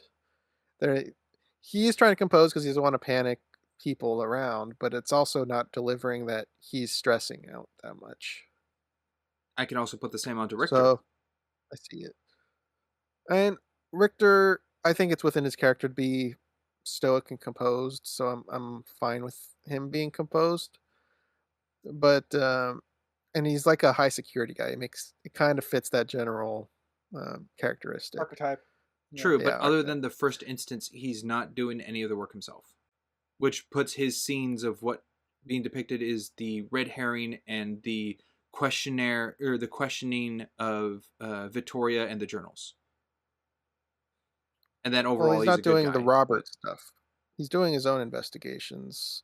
True, behind the scenes of murders, but he, after believing Robert and Robert failed, and then Robert was correct, he's just letting Robert run essentially his guard while he's behind the scenes doing things.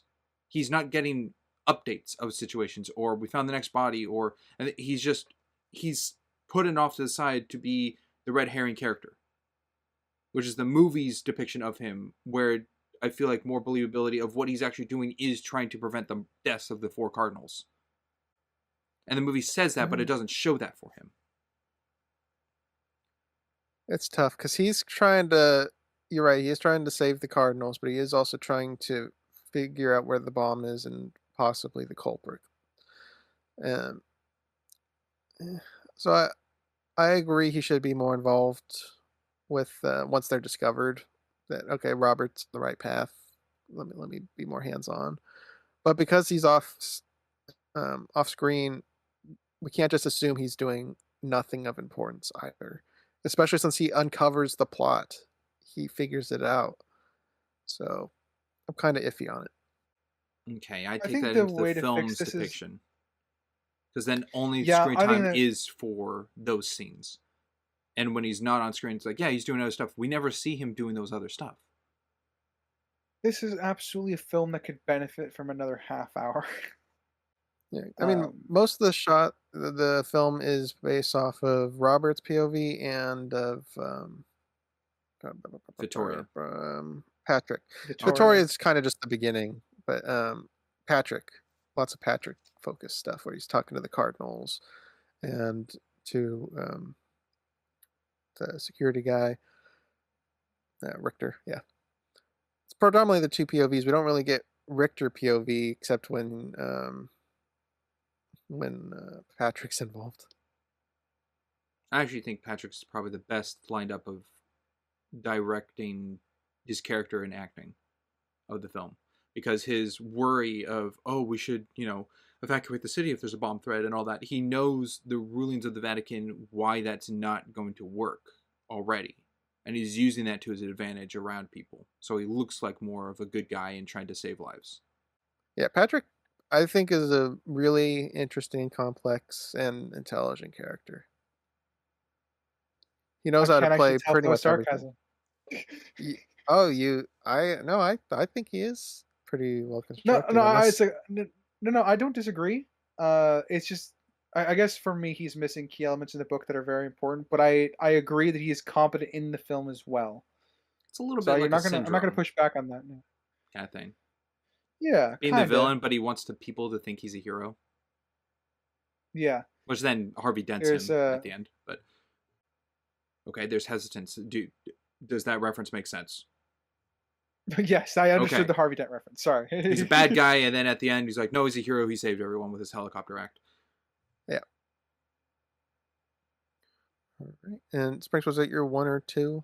That was my overall, like, Victoria's 180 change of the page, and then would that get the guy fired for being the guard there for him? So, All right, then Rider. Last Oh, one or right. two, I guess. Yeah, I had one. I'm quickly skimming to make sure this is a good one. Okay, I gotta. Yeah, okay. So this is an interesting question. It's more of a character question referring to Robert. When he talks about not really having found faith, but when he's being questioned by the Carmelengo, um, before he's getting permission to go down the archives. Is this an inconsistency or is this just an interpretation for you guys? Because he talks about with Sophie in the previous film how he prayed to Jesus at the bottom of the well and stuff like that when he was drowning. That's kind of the story he gives. So I was asking if this is a character inconsistency or is this just like a um what's it called? It's more, is it a character inconsistency or is it just like a character reinterpretation of what came before? I think this is a negative byproduct of this following Da Vinci Code. Because not only, like you said, as a boy, he prayed while in the well, he also got proven some stuff in Da Vinci Code. Um, A little bit. He stands at the ground Well, and kneels or prays. yeah.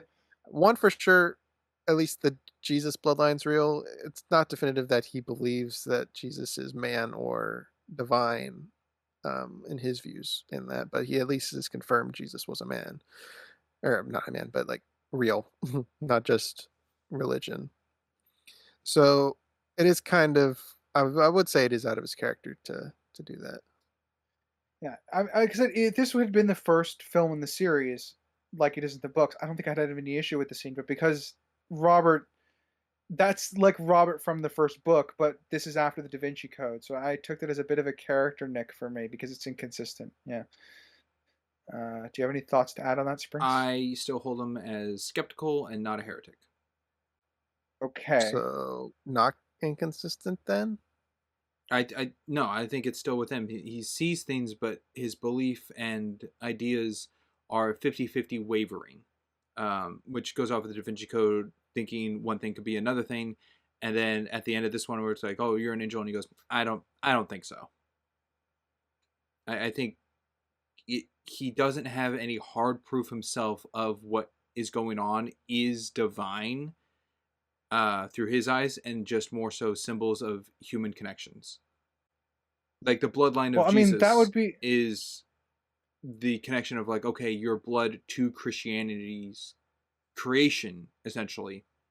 And the importance of that is what's the wonderment to him. Not so much like, oh, you're divine and magical from the tales that have been told.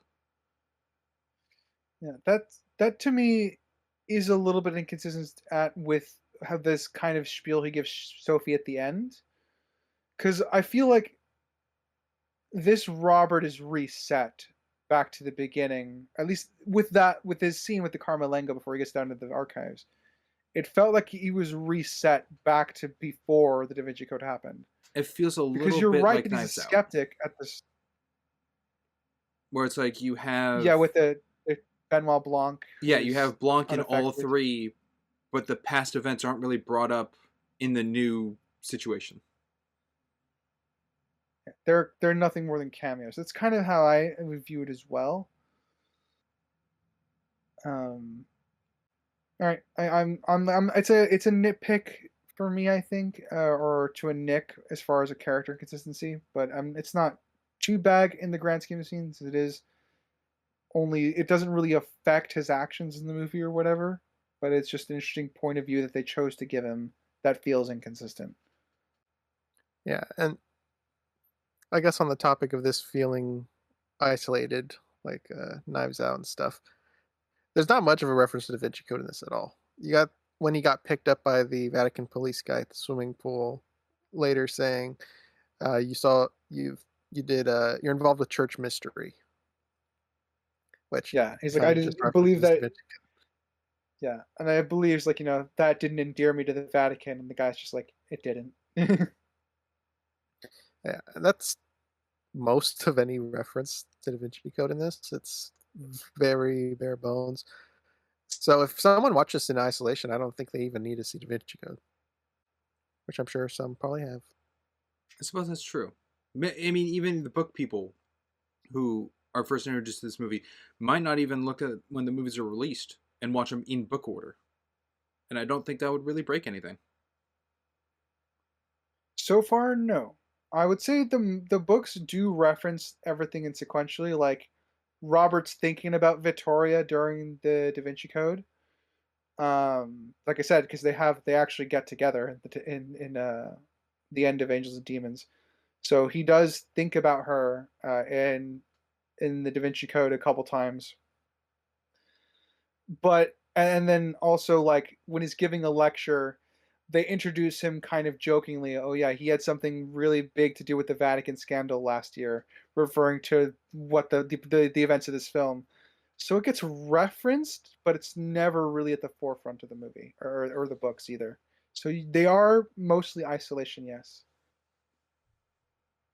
Yeah, I don't really feel like his character progressed between these two movies. He's kind of just Robert. I'll tell you what, I missed the mullet though. I kind of like his hair in this one a little more. I like his hair more in this one, yeah. Yeah, I figured I'd be the only one who prefers his Da Vinci Code hair. I'm okay with that. Alrighty, then on to Act 2? Question marks? Yeah, fine with me. Alright. So, exiting the archive for the first time to the cross on the map after the whole fire death or fire kill. Sounds good. I mean, I guess I'll go. I will jump to the newlywed plan for them to go snoop around. It's not the Sistine Papal. It's I don't remember the big church thing they go to, but Yeah, it's not Parthenon? Chigi. It's yeah. Pantheon. Well, the Pantheon's the wrong place. Yes. Yeah, the Pantheon. Yeah, I'm thinking about the wrong place. Yes. Okay. The one where they were pretending to be newlyweds and going to spy. I quite liked, just leading up to that, I love Olivetti's reaction to realizing that they stole a paper from the archives. But obviously priorities. Um, this is kind of one of those things where I do miss the books a little bit in the sense of more inner monologue, because Robert has a kind of a self-deprecating sense of humor slash sarcastic inner voice. So when he tells Richter that he wants to go in and that he can't help, she can't go in alone, and Richter volunteers him. Pretty much what happens in the book, Olivetti volunteers Robert. Robert tries to deny it, but Victoria agrees for him. And they go within the newly plot that, and everything happens the same. I quite like this scene as the reference them being newlyweds and them kind of talking through in the films, like, maybe I'm just nervous, maybe we had a fight and we're not getting well along right now. I like those kind of little bits in the film to kind of explain like his expressions away. But I did miss the inner monologue a little bit from the book, but I think the film adapted it okay. It doesn't hurt the film. Okay. I haven't read the book, so. Right, yeah, sorry, writer. I was too busy just reading the books from the Vatican. I agree. I think it's I don't know, terrible. No, I love it. Keep I going. think Keep it was going. an okay addition with the little playfulness. I mean, it's not very long, but I don't fully understand why we needed that. I don't know why guys in suits couldn't go in there, because people wear suits. They just had to split up and not make it look like they're in a group. Yeah, in the books they're spread thin because most of the men are searching for the bomb. So they're only there with like 6 people and they can't cover everything, which is why they decide to go on the inside, because they don't have time to get people in disguises. I guess I just don't see why they need disguises. They just look like men in suits. They don't look like the Swiss Guard or anything. Well, the guys in suits is the reason why they didn't do it, right? Because it was too conspicuous. They're in suits. They thought they'd be suspicious, so then Robert and Vittoria went in. Yeah, because they never. I just don't know why suits are so suspicious. Well, they didn't know who had eyes on them. They didn't know who the bad guy was. If they're sending in guys who look like the Men in Black, it's pretty obvious who the good guys are, or who's sent in. If they look like every other tourist in the Pantheon, then they don't know. Well, I'll jump somewhere if we're done with that part. I am. Yeah. Got all my bits. Yeah. Okay. Just happened to be that the Shigi Chapel is under construction, where there'd be no tourism, nothing going on. Yeah. Just happens to be under construction for this whole event to happen. Good point. I think the shot of the boots is a very fake out scene. I did like absolutely. It is cool, but it is absolutely a fake out. However, I do feel that chunk a bit of a waste of time in the movie. Of just searching for him. It's searching. Ernesto and the other guy come up to the door. I don't know what really ticked them off to run away from Robert and Vittoria. But then they run up to the door, can't get in, and then they run away. And Robert's like, "Oh no, it's this kind of door," and they get in, and then they start seeing like it's someone's inside, and shadows. It's silly. And and then tension's rising, and then we find out it's just Ernesto. So first off, why'd they run away and not work as a team? How'd they get inside before them? Why are they all being secretive? And then after that, it's not like pulling guns on each other. There's multiple. I mean, there's multiple entrances. That's fine. And it's not just that one door, but it just felt like that whole tension build was nothing other than a tone difference. Because they all started off as the four of them together to get to that point. And until they find, the demon hole, it's the all four of them together at that point. So that whole chunk in between is just like the, is it a bad guy? Ooh, what's going on? Really do anything. I agree. They could have streamlined it.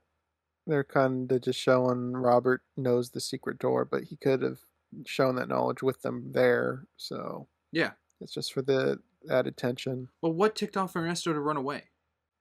You keep Well, saying it no, is well, run it's away. the He was just going to a different door. I mean, yeah. Oh, but he was He's like not running booking away. it. He's running to a different door. booking it because they Yeah, have a because clock.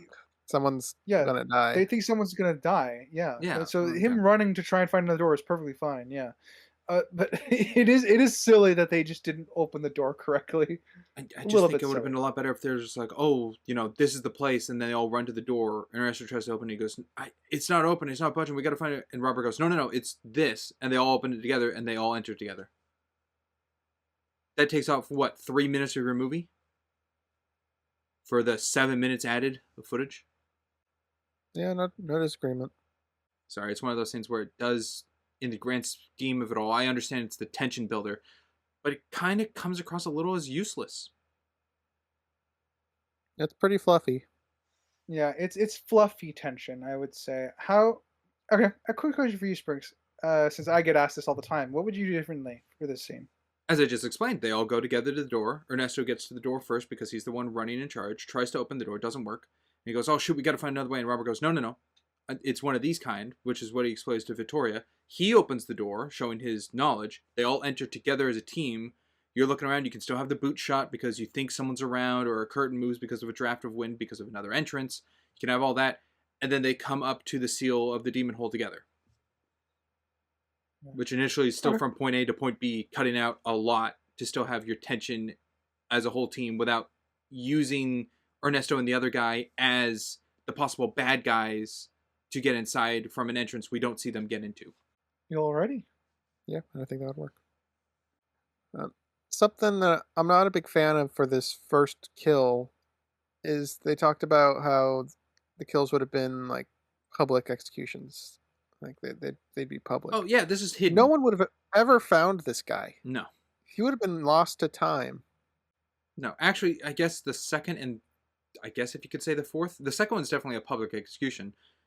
The fourth one, kind of. But the first and third are pretty hidden. So this is kind of one of those things where I think they specify it's going to be in public places, not necessarily public executions. But I don't remember the exact. Okay, is this first location public? I know there's a message. Yes, normally it's just under construction, which is weird. Which is still a weird choice for me, because even the way it's phrased implies that the kills are supposed to be public. Okay, but are supposed to be seen. Are people publicly able to go through that demon hole into the catacombs? That much I don't know. I would say the church is public domain, or is as public domain as you could get in the Vatican. To go into the church, but to still publicly go under feels like it's falsifying the first statement then with the first kill. I can't speak to the catacombs. Like I said, I've only been to the French ones, so I don't know about the Vatican ones. So yeah, I find the first one incongruent. The other one's the burning in a church, open public church. It's visible. It's not buried underground. The fountains in a public area, and the stabbing. Plus, the fire will attract attention for that public. one too. So those three, I'm fine with the depiction. This first one though just doesn't make sense to me. I think I'm in agreement. I would want to tweak this one as well. The first death. Yeah, or if they wanted to set up a camera, so like when the bell chimes, a live stream goes out for the location. Then it's public, but doesn't necessarily be a public place. Sure, that could be a workaround. Yeah, the only I guess caveat is these locations were preset like hundreds of years ago. The construction wasn't to be planned at the same time as the particle being stabilized, so it all worked out that way. But it still wouldn't be public under the ground. All right, on to Sprinks. I didn't really do it. I know I did it with like London Has Fallen, but like just the times being everywhere. I don't have a geological map of the Vatican in Rome to depict how long one place gets to another. So I'm very 50-50 up in the air if like the depiction of time in this movie is accurate. I'm okay with the one I would want to know is the helicopter one, because they showed there was 3 minutes left to midnight, and they already said it would probably detonate even earlier because it was cold. So that would be the one I think could be checked. Yeah. Is that but backwards? I don't have that. Aren't batteries supposed to last longer in cold? That's what I thought, but I didn't look it up. Isn't that why people put like batteries in freezers? Okay, so batteries in cold, as far as I remember, it damages your battery's overall health, but it might sustain it longer in that moment. Does that make sense? I don't remember much either, but I feel like that's what it was. Let me just look it up. Like putting a snowball Yeah, in I a think freezer? it's flipped. I think heat drains batteries faster. I think that's Because batteries are conducting their own heat source of Oh, use. yeah. So with Okay, heat, yeah. wouldn't that So accelerate it? batteries are significantly affected by cold weather, which slows the internal chemical reactions, reducing capacity and cranking power. Which makes sense because this particular battery is working to keep a particle suspended. So I think it still works, yeah. Okay. okay. So Given increases capacity, so it drains it faster, but it's stronger. It's stronger power. yeah, it has to output power more to keep the chemical reaction going in the same way. Okay. Well, still, I thought that was a dumb line to be added, considering it was in there for hours and it managed to deduct no time at all. So it kind of just seemed like a useless line. I think it's bad prop design, honestly, because the timer seems like it would. Looking at the timer makes it seem like it still has like The Oh timer yeah, like an chooses when hour. it's an on hour left or screen. something. Every single time they cut to it, it drops a bar, and that's not. Yeah, Yeah, and when they had like 5 minutes left, there was like 4 bars left. yeah. Doesn't yeah? I would say that's a prop issue. The countdown, Yeah, like I get the tension and understand it, but the prop doesn't really line up with that tension of what we would expect. No, yeah. Proper visual effects can't tell if it was practical lights or effects, it's but like either way, it the end doesn't of match. Olympus Has Fallen with a timer that didn't sync up. Possibly, we didn't check this one, unless you did Springs. I'm not saying time for time of real life time depiction. I'm saying what's depicted in the film. This one overarching multiple hours, especially with the example of the last 4 bars until it gets to the last bar in the span of 5 minutes, dropping 4 bars doesn't make sense. Correct. Doesn't make sense.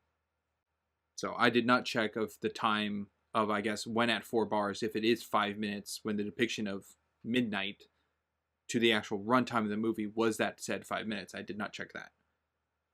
But I think the film's giving enough information that it does not line up to what they said it would. Yeah. Especially taking Ugly. the accelerator or the antimatter capsule out of the cold environment. Would that not make it far more unstable, putting it in normal temp from the cold? When it's under the Oh, we're 5 getting minute Act 3, time? but I'll jump on. Okay, He said it had to be like careful, hold it carefully, and then you just have he Patrick throws it in the back of running a around, helicopter. sprinting it, throwing it all around. Makes me feel like it's not that unstable if you can just chuck it around or run with it. I agree. Oh, all right, okay. I'm gonna get into this now because we're on the scene. I'm gonna compare it to the book, which is I'm trying to limit here, but just for the sake of comparison, in the book, he doesn't throw it into the helicopter. He gently hands it to somebody and tells them to pass it back to him. And then before he can get it back, Robert Langdon gets into the helicopter fucking with him and they both go up. Whoa, Yeah. That'd been cool. Also, that's different. that would be very different because Robert Langdon thinks the plan is that they're going to get high enough altitude, drop the canister so it detonates between the space between the chopper and him, or they can fly to somewhere else to drop the canister into the ocean, something, etc. Something that's like they were gonna find in a mountain range, something like that, to drop it in. That's what Robert Langdon thinks the plan is. However, the reveal that the Carmelengo's evil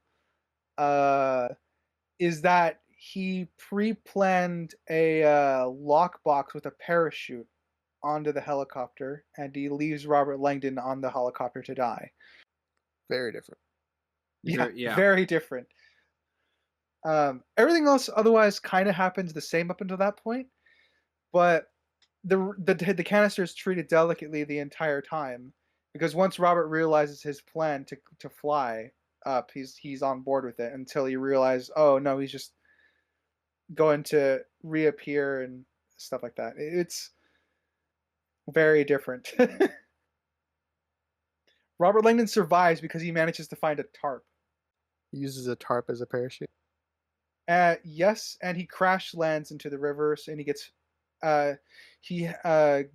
rescued by a couple like fishermen who were near the river, who were pausing to look at the giant explosion in the sky, and then he wakes up in a hospital. So it's Robert Langdon kind of goes through a lot more in that version. He doesn't just stand and gawk, but. To go with your point, Springs, he treats it super delicately. Like he doesn't throw the canister anywhere, but he's clearly in a rush in the book as well.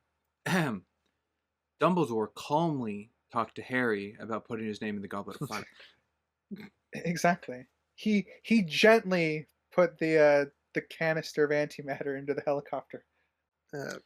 Something I never liked. I don't like. I'm sure you guys probably don't like as well. Is the kill at St. Peter's. You know what? Don't like it. How does it happen? I have that exactly in my notes. Public. Nobody sees anything except a girl who dropped her doll or whatever. And the blood's running. It's absurd. Is it running from the steps, or did the body come out of the crowd and fall on the steps? Also, the guy's still alive. Also, how is it dying from air? Like he's gasping for air? He doesn't have lungs. air? They actually punctured his lungs. That's why when she blows air into his mouth, the blood spurts out, the lungs just spurt out loud. Yeah. So it's just the air through his lungs. Okay. So I agree. I think it works. It's a cool reveal, but he still don't know how he got the kill at that in point the movie. Yeah, he could have said where the hideout was. I think he was asphyxiating too much at that point, but maybe. Killer risked it though. Yeah, I would say, I have no idea how it occurred. Is like you guys, at least in the film. You know what? I have it as a flaw. I agree. I'm leaning towards problem because he had to have carried him through the crowd, or dragged him, or hobbled with him. He had to have brought him there. With the guy not saying anything, and killed him or plopped him there in front of everybody and nobody noticing anything. Yeah. So. And this is at a religious place with religious people. If they saw that happen, they probably would have attacked him. There are far more. You're right. I don't see a single instance that makes it believable of what occurred. I agree. It's bad all around. I think in the film adaptation. In the book, the Preferiti is disguised, and he wheels him in like an elderly man on a wheelchair. Too bad there's no wheelchair inside in this. Yeah. Yeah, we're left with nothing except a guy bleeding out in an open area. He's essentially. Yeah, he's essentially dressed as a homeless man to get in to kind of wheel him in, and it's unclear when exactly his lungs are punctured during that, but obviously he could puncture his lungs and then like just gag him and then just put him there, and that's how we end up finding him, quote unquote, in the film. But I have nothing for how it works in the movie. Problem, because it's very important. Yeah. Crimson, you've swayed me. I'm on problem. Yeah. I'm on problem as well. I will say though, I do like the gore, I guess, in the scene because it happens in the book where the lungs kind of blast Langdon with blood. Yeah, shows an element of hopelessness. It's not my world. I'm not too knowledgeable on it, but would people recognize one of the 4 Preferiti bleeding there? Because the news a mugging victim. The news was covering it was a mugging victim. No one said it was the Preferiti. They should know it's a cardinal. I think they would know. Okay, so this is weird, right? I mean, that's how it happens in the book. They don't. They think it's a homeless man at first. It's revealed to be the Preferiti later when the Carmelengo gives a press conference essentially. Um, I will say that in this, I think it's okay, but I think the film would need to do some better world building in the sense of describing how knowledgeable the average like religious follower is on every single cardinal, because it feels like only people would recognize their own cardinal, not necessarily not necessarily anybody else's. But again, I'm not really all that religious, so I can't really speak to how uh how Catholic you have to be, I guess, to recognize a member of the Preferiti. Yeah, I don't know if it's like U.S. elections where you probably know like 3 or 4 candidates, but you obviously you don't know all of them. And this, I mean, it's 4 candidates um, amongst a large group. And he didn't seem disguised enough to not be recognizable as um, a cardinal. Yeah. Like I said, he's actually disguised in the book, which is why they can get away with it. The broadcasting that it's not the cardinal. And they ruined this kill. a It's also little bit, yeah. convenient that Robert Langdon, looking at his watch, just happened to find the statue on the floor. He could have looked his watch anywhere and saw nothing on the ground but bricks, but that was the time. Yeah, I That's true. agree. Since I sent a reaction gift to you guys of Batman suiting up. It's Batman getting his black Batman. It's Robert Langdon getting his black suit jacket. That's like a big Yeah, thing for us book pre-storm. readers. Very fitting. Yeah, it's like he's locked in now. That's how I read that. I enjoyed him getting dressed up. Nice. In the movie, doesn't really do anything for me. I imagine it This doesn't. is It's just another outfit. the book always draws attention to the fact that he's wearing a black tweed jacket wherever he goes. And while this isn't a tweed jacket, it is a black suit jacket, which is far more closer to his uniform than the shitty beige one he was wearing earlier in the film. What I do like is the movie depiction showing the priest collar being removed. Yes, Mhm. because he wouldn't wear that. Yeah, but showing like the outfit depicted is the closest they have for, I guess, religious standards of what he's putting upon himself. Yeah, he's now shouldering the burden. Yeah. Now, I brought it up earlier. I do wish, I find it believable, but I do wish the geography was a little more clear on things because they're in the Camerlengo's office, and then Robert's like, "Oh, can I go to the Vatican again? The archive again?" And he goes, "Yeah, yeah, you're allowed." And just like the travel time from the office to the archive is how much time? Because when it shows up like the title sequence of the office, it's 9:30, so he's a half hour before the next kill. It's just stuff like that where it's like I don't know how long it takes to get somewhere. Is it gray enough to be acceptable and not held against it? I think I can because I can find it believable that the office is in the same building to access the archive. But I don't know like the path he needs to take to get there and the credentials they have to scan in order to get all the way there. By that time is like 15 minutes have passed, then he has 15 minutes before the next kill. I don't know. Yeah, it's probably one of those scenarios where it's the film's benefit for Yeah. that. So it's gray. Gray. But they do like doing the times that is like it's 1 minute before the kill. Oh yeah, they're all really close. When they get to the scenes, absolutely, it's like, oh, it's 1 minute before the kill. There's a couple The random ones, but yeah. the fire kill. The police are pretty incompetent.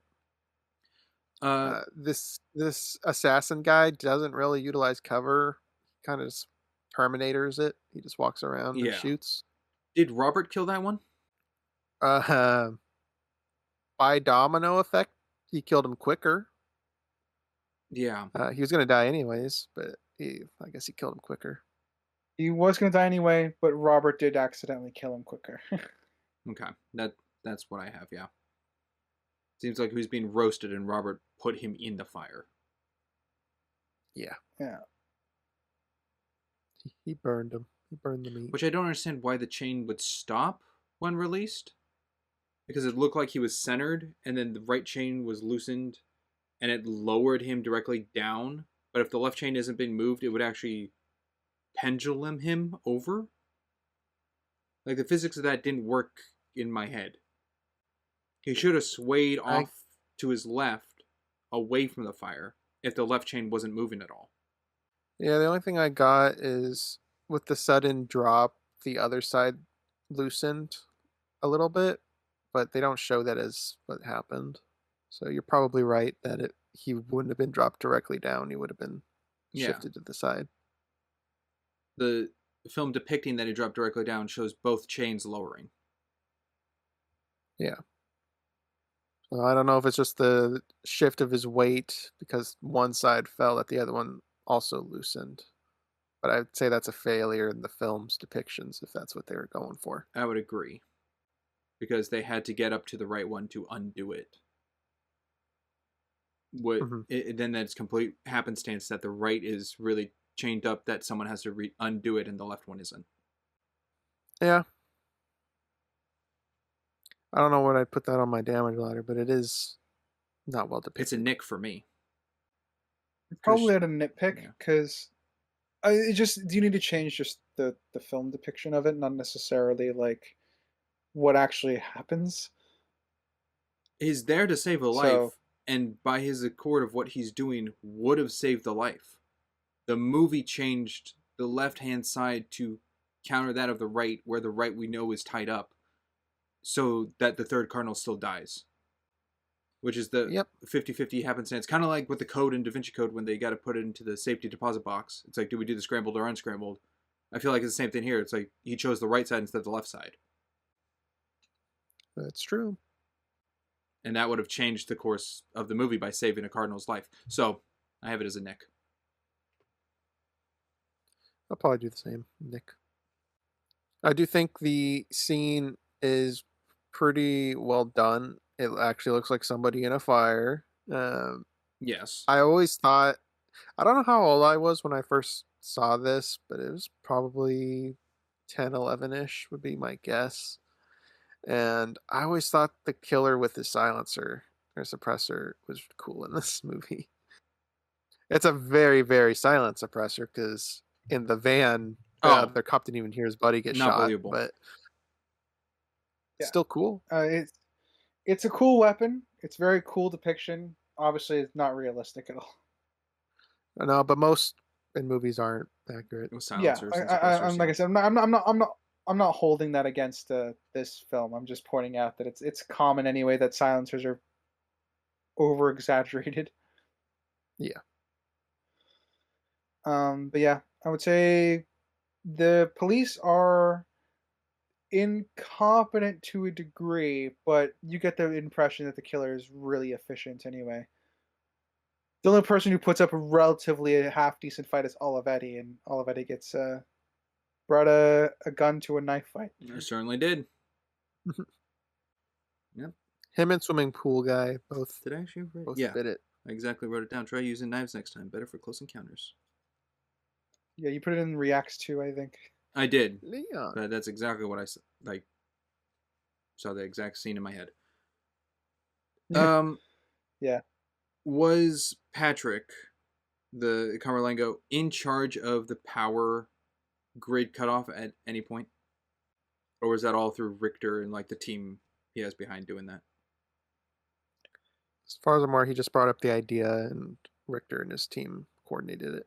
Okay. So is it complete random happenstance that the power went out when Robert was in the archives the second time? That was the grid at that time? to go out, or was that not necessarily from the power grids being turned off, but manually turned off by Patrick? With how the film portrayed it, I'm going to go happenstance. With how the film portrays it, it's best. It feels like it's more happenstance than anything. In the book, it is implied that Patrick, the Carmelengo, is the one that did it, but don't really have much to go on for that here. Okay. That would be the better version Yeah. if he did it intentionally. I guess not. Props probably not the right word. A praise I will get the movie is, I know some people might eye roll at like craziness. I do like that the glass broke at a random time, because that's the pressure upon the glass over time breaking and weakening it to crack, and not like I like that it's like kind of thing like he's out of breath and Robert puts his head down on the bookcase and like that movement is what cracked it or something. Like it's not a movie moment scene. It does give time for it to crack, which I find there's already cracks in it and weight on it. It just needed time to get larger. Yeah, and I like that the glass is pretty tough too. I also find it a little funny from the first archive ripping one page and like that was a big no-no. I'm here with you now. Like I got to keep an eye on you. And the second time is, oh, we're just gonna throw everything around. We're gonna break stuff. I mean, they're gonna die. True, but it is funny, but it's. I'm just going from point A to point B of example. It's funny.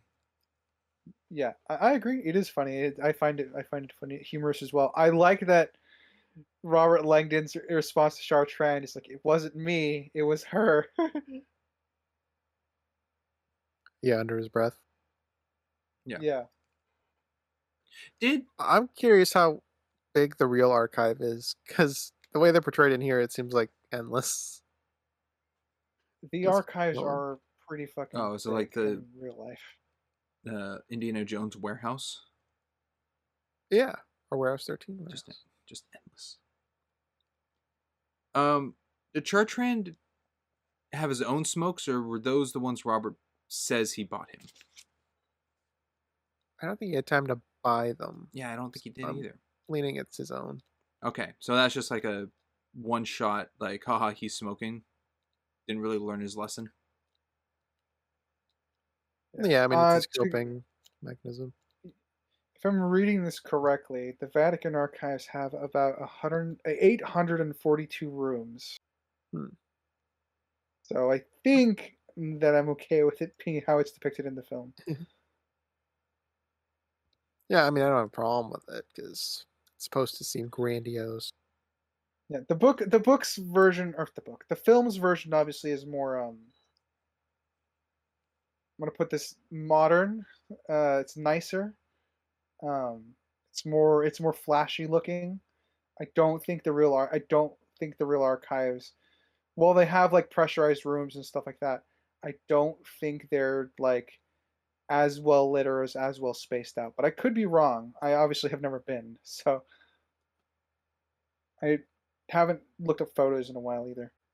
I would have liked more out of Robert with the Bernini realization. It's like, Bernini is a secret Illuminati? Oh, yeah.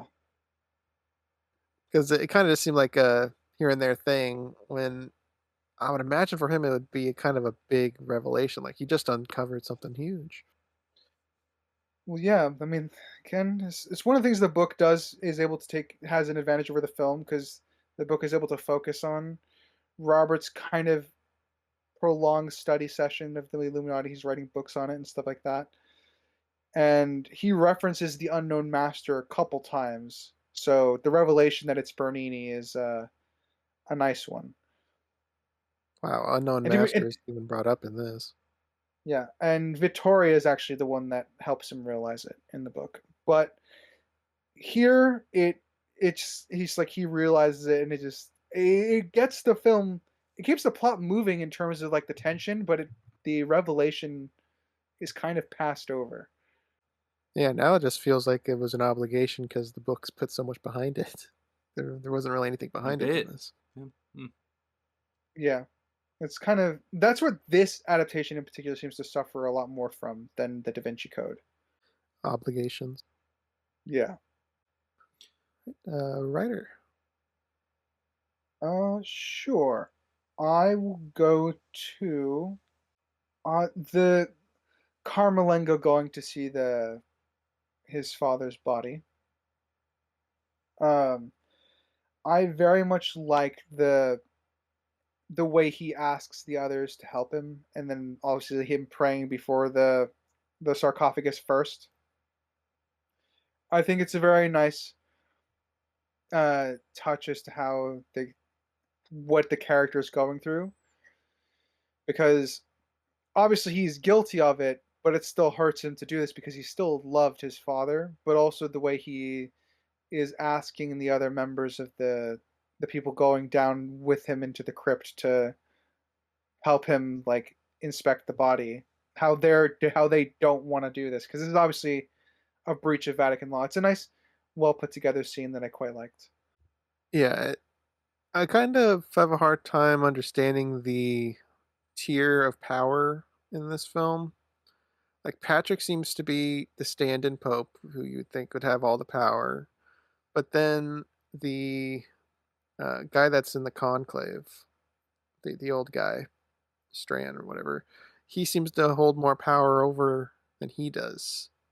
And they talk about how priests can't be the pope, cardinal, but Patrick's a priest.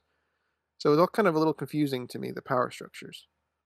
Well, I mean, so the Carmelengo is essentially a stand-in for the Pope, but he has no authority over the cardinals themselves.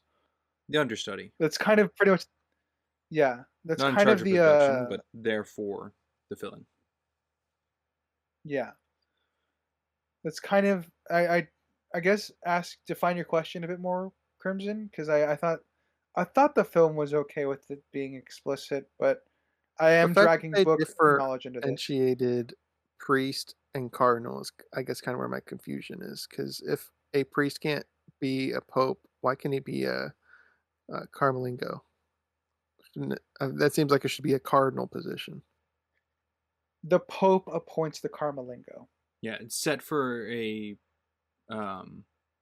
filling time. It's not to take up the whole position. So the pope could just pick anybody to be the fill-in. For the Carmelengo, yes. The Pope obviously picked this Carmelengo because he viewed him like a son, but Yeah. Theoretically, yes. That's why the cardinal that survives, the Preferiti that survives and becomes Pope, picked the Elector as his Carmelengo. Okay. Did that help?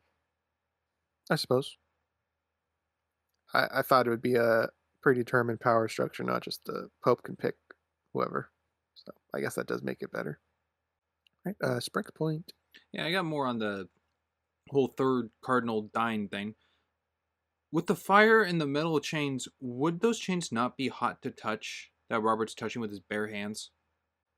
That far up? Probably not. Okay. They'd be Yeah. warm, but they wouldn't be like searing hot. You'd have to get the metal pretty close to the fire for it to start heating up. And the fact that it's chains is beneficial because each link would have to heat up separately. It's not treated as one metal piece, which would all hold the heat. So it's believable. Okay. It was just a big fire.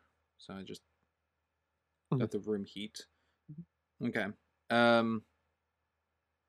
The Crimson, I believe you pointed out how cool it looked like the hitman just shooting the cops. When the two cops come in and he goes, I'm a cop, and there's hesitation and he shoots them both, and one of them gets a shot on him, and he looks at his shoulder and he specs and he goes, wow, I got hit. Man. And then turns back and shoots the cop again. He did not react at all. Well, he reacts to getting shot a little. He doesn't, like, trying to pain anything, but he's like, oh, I got shot, and he, like, inspects it like, wow, I slipped up, I got injured kind of thing before shooting the cop. The other cop is still alive. Hence why he was able to shoot off a shot. Why isn't he firing off more shots? Like when they later see Richter in the office, and it's like he's got a gun, and they're just like blasting him. This cop is just like one shot, I hit him, I see what you mean. and he's standing, he's still alive. Why not just keep firing shots? I mean, sure, you're shot, you're in a pew, your aim's going to be a little off, but why not keep trying because you know this guy's lying? Maybe I'm It seemed misremembering. So the No, guy got so shot, what ducked behind the yeah.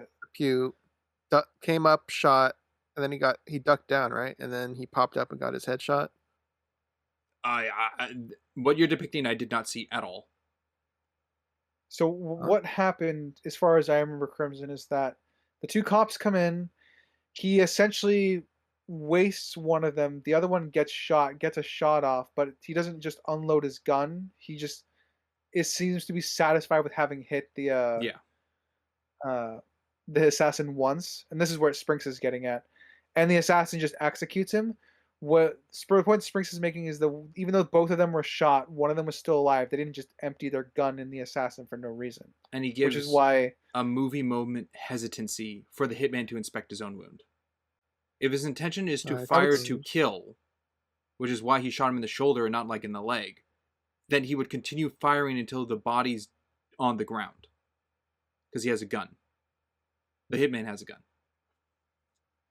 And essentially killed his partner. He can see that. Well, I don't know. I just see him as being tactical using cover. I don't know. I don't remember him going behind cover. No, I guess is a me thing. I saw it as him got shot. He got shot, so he stumbles over, falls into a pew, still alive. He's not taking cover. He's just fallen over that way. But he still has eyes on the hitman to see him, which is how he gets shot in the head in the pew. But when the hitman's, inspecting his body, he goes, "Oh, I got hit, whatever," and turns out a little angry to finish the job on the second cop. That cop isn't killing him. Unless Okay, the depiction is like he has one the- gun in his hand, or like one bullet in his gun. I rewatched the scene. The cop, he kills the first cop. The other one that gets the shot off is diving towards cover. He kind of falls onto it because he's been shot. Then he gets a shot off at the assassin, and then the assassin finishes him off. So criticism still stands, I think, Springs, as far as how the scene is depicted. But he does try to use cover. He just falls on it, not necessarily falls behind it. Okay, but I will lean it's a movie moment. It is still a movie moment, yes. is it also a movie moment when the fire department comes to put out the fire that it just so happened a time that they can hear, I guess, Robert banging on the manhole cover? Obviously, it was a while because they were kind of already established by the time anyone heard him knocking on it. Yeah, I wrote down in my notes, did Robert take a nap? Oh, it's from the book. He got knocked out. He gets knocked out in the book. I got doesn't happen in nothing the for this movie. one. I don't understand Yeah. when he hears people like putting out fire, start making as much noise as he can. He's tapping the manhole cover. Tap tap tap. Yeah, that's lame. That's a nick. And he could also like yell through the hole that he came in through. Yeah, but he's because not. that's an exposed hole. Yeah, I know. I'm just in options. He's got options. They don't go with any of them. They do it very weirdly later. depicted. When they get to the Vatican and they're on the door and they're like, "Oh, it's a one-sided door," and they're yelling and banging on that. He's not doing it here. No, he is not. It's not like he's uncomfortable doing it. And also, that would be a claustrophobic space. Yeah, I mean that's what Ryder said earlier was in the book. This part was claustrophobia scene. Yeah, this would be the claustrophobia and watch scene that I mentioned earlier. Yeah. It is. The assassin is cool. I think Robert Langdon surviving is believable. I don't think there's much plot armor for him, even though because the assassin keeps getting distracted, and plus we find out later that this assassin is operating on a code. Of just like Robert Langdon is not his target, so he doesn't need to kill him, so he doesn't have to. I would say otherwise this scene is pretty good. It's close to what happens in the books, though I agree with the deaths of the third cardinal in the sense that I think they could get the physics better. I think that's where I'm at. It's better than the air one. That's true. How's Act 2 looking? Practically empty for me. I think my last one is I got a couple I can do, but I'll do Victoria getting the journals from CERN to go through from a research partner. The Carmelengo only decides to bring her with him to go inspect the body as a means of distracting her from the journals, which it's how Richter gets them, but it's a planned move on the Carmelengo's part to stop her from finding out the truth before quote unquote he's ready, which I like. I like that the Carmelengo thought that through. Yeah, I mean, seemingly he thought of everything. Yeah. Everything pretty much goes to plan for him, other than the last cardinal surviving. Yeah. I would say, And well, I that's mean, pretty good. yeah, my, I guess my final point, unless you've got one you want to go to, Crimson. Um, yeah, I like how the cardinal, I forgot what the group was called, the The ceremony or College of whatever, Cardinals. College of Cardinals, are voting for themselves to kind of stall the whole event, waiting for the four missing ones to attend. Yeah, that is true. That is a tactic they do use sometimes. So it's kind of cool to see how they operate. And yeah, I don't know how many votes they would usually do though, because still takes place in one day, or less than a day. I don't know if they're supposed to do like one vote a day or not. They had I like three or four in this. I forget, but the only one I remember in my lifetime that I've followed for a while was the college was in session for like 3 days, I think, trying to figure out a pope. I feel like that was the previous one that passed away, the liberal one. I don't remember though. That I sounds remember right. that. Yeah, I remember the college being in session for a while. Whether that entails breaks, I actually have no idea, but I know they don't eat during that time period. All right, well, that's mine. Go ahead, Ryder. Yeah, I was going to touch on the Carmelengo's monologue to the College of Cardinals because I'm always a sucker for good monologues. And even though this obviously he's not a good guy, I do like the monologue he gives because it's quite impassioned. You can buy that he is swaying some of the other cardinals, even though that like they ultimately choose not to break for the time being. I agree. It was well constructed, believable. Um, really shows how stern old man Cardinal is in his beliefs with Vatican law and procedures. Yes. Yeah. And with that, Spranks, did you get any more? Or are you ready to move on? Nope, I'm good for Act 3. All right. The cross on the map to the end of the film. And I will start this one off with the annoying crowd that doesn't help in the fountain. Robert yelled for help before he even dove in the first time, and it took him a second time to do it, and even then it took them forever to help. They don't speak English. It might be. I mean, legitimately, the first one might just think he's crazy until he does it a second time, and then maybe that drawed some more attention over because they were looking at him, wondering what was going on, but they weren't like Yeah, they don't sure yet. see the cardinal in the water. They just see a man jump into a fountain yelling. And in that crowd, I mean, there was a good amount of people out there that we could see. Not a single person. I It's not. find It's that not okay. You're overselling. It's not that big of a crowd. It's like 10 people eating that at a cafe nearby.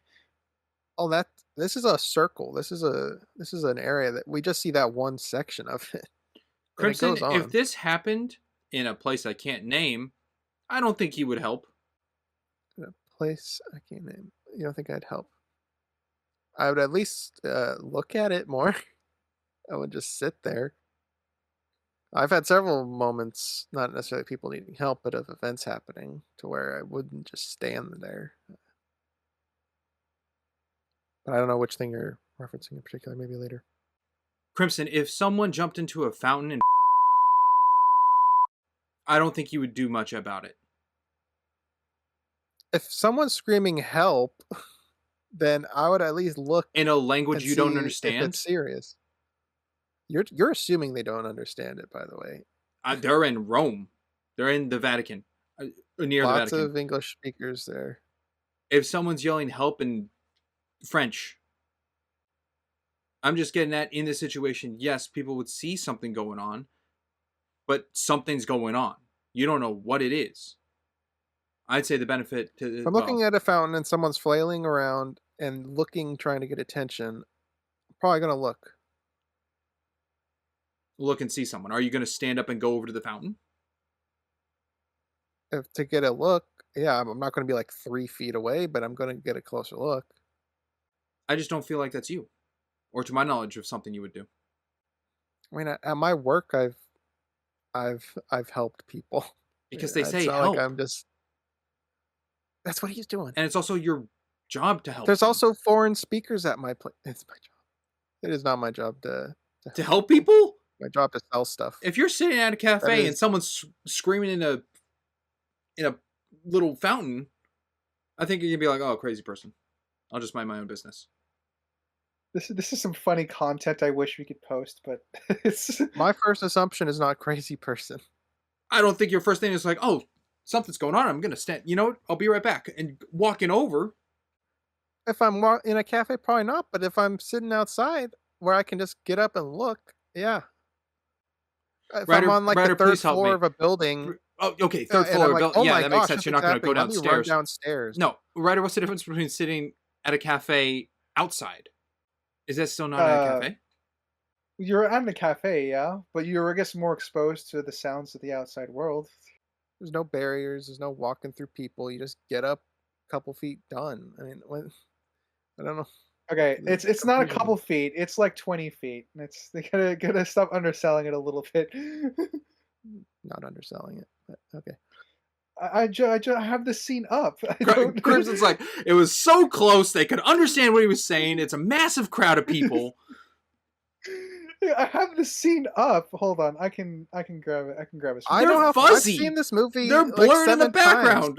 They're like yeah, 50 it is feet like 20 away. feet. No, I think I'm with Ryder here. I There think is you're one- overselling it a little. Yeah. We'll see how much of that makes it in. I think so. I know what you're saying, Spring Crimson. I know what you're saying, Crimson. I'm glad you understand what I'm saying.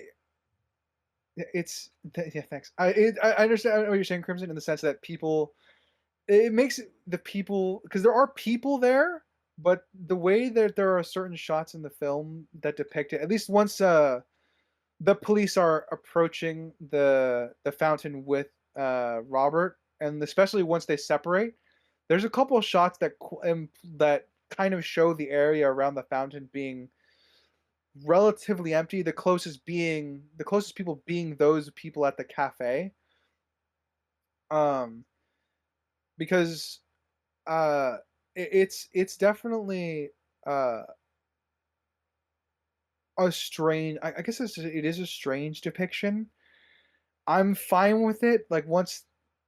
But I'm fine with it because it's a slow progression for the crowd off screen, realizing that something's actually wrong. I feel like, would it be better if we had a shot of the crowd directly reacting to Robert Langdon when he first dives in? So we can see that they're all sitting at the cafe, and then we have a shot that lingers on them where they look at each other weird, like, what the fuck just happened? Like, what's going on?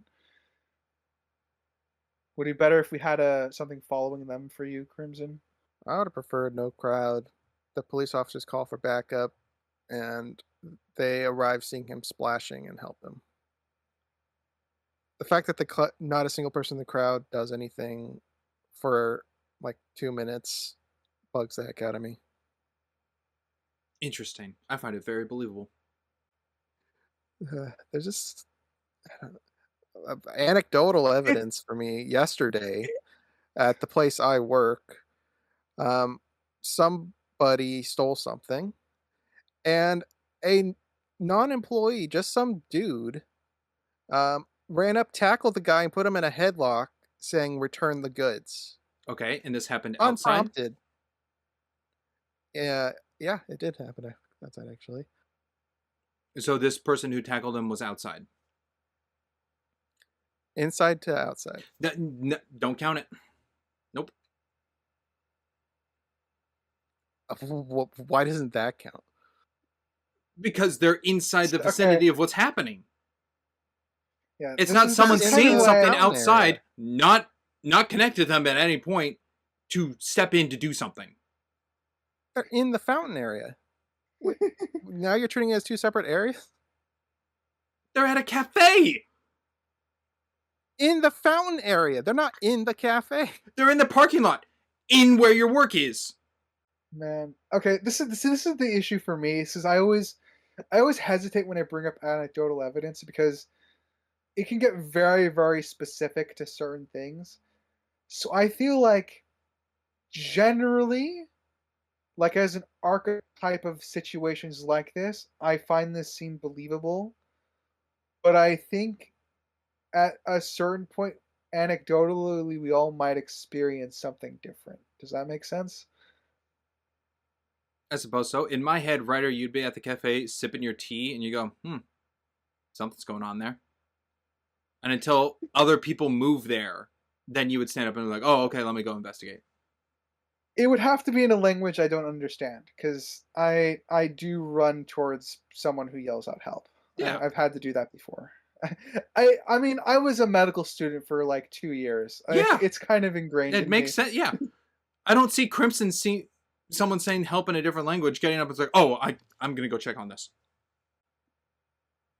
Anyway, before we get too separate from this, are you okay with how I explained it, Crimson, being like anecdotal versus like an archetypal version of a scene?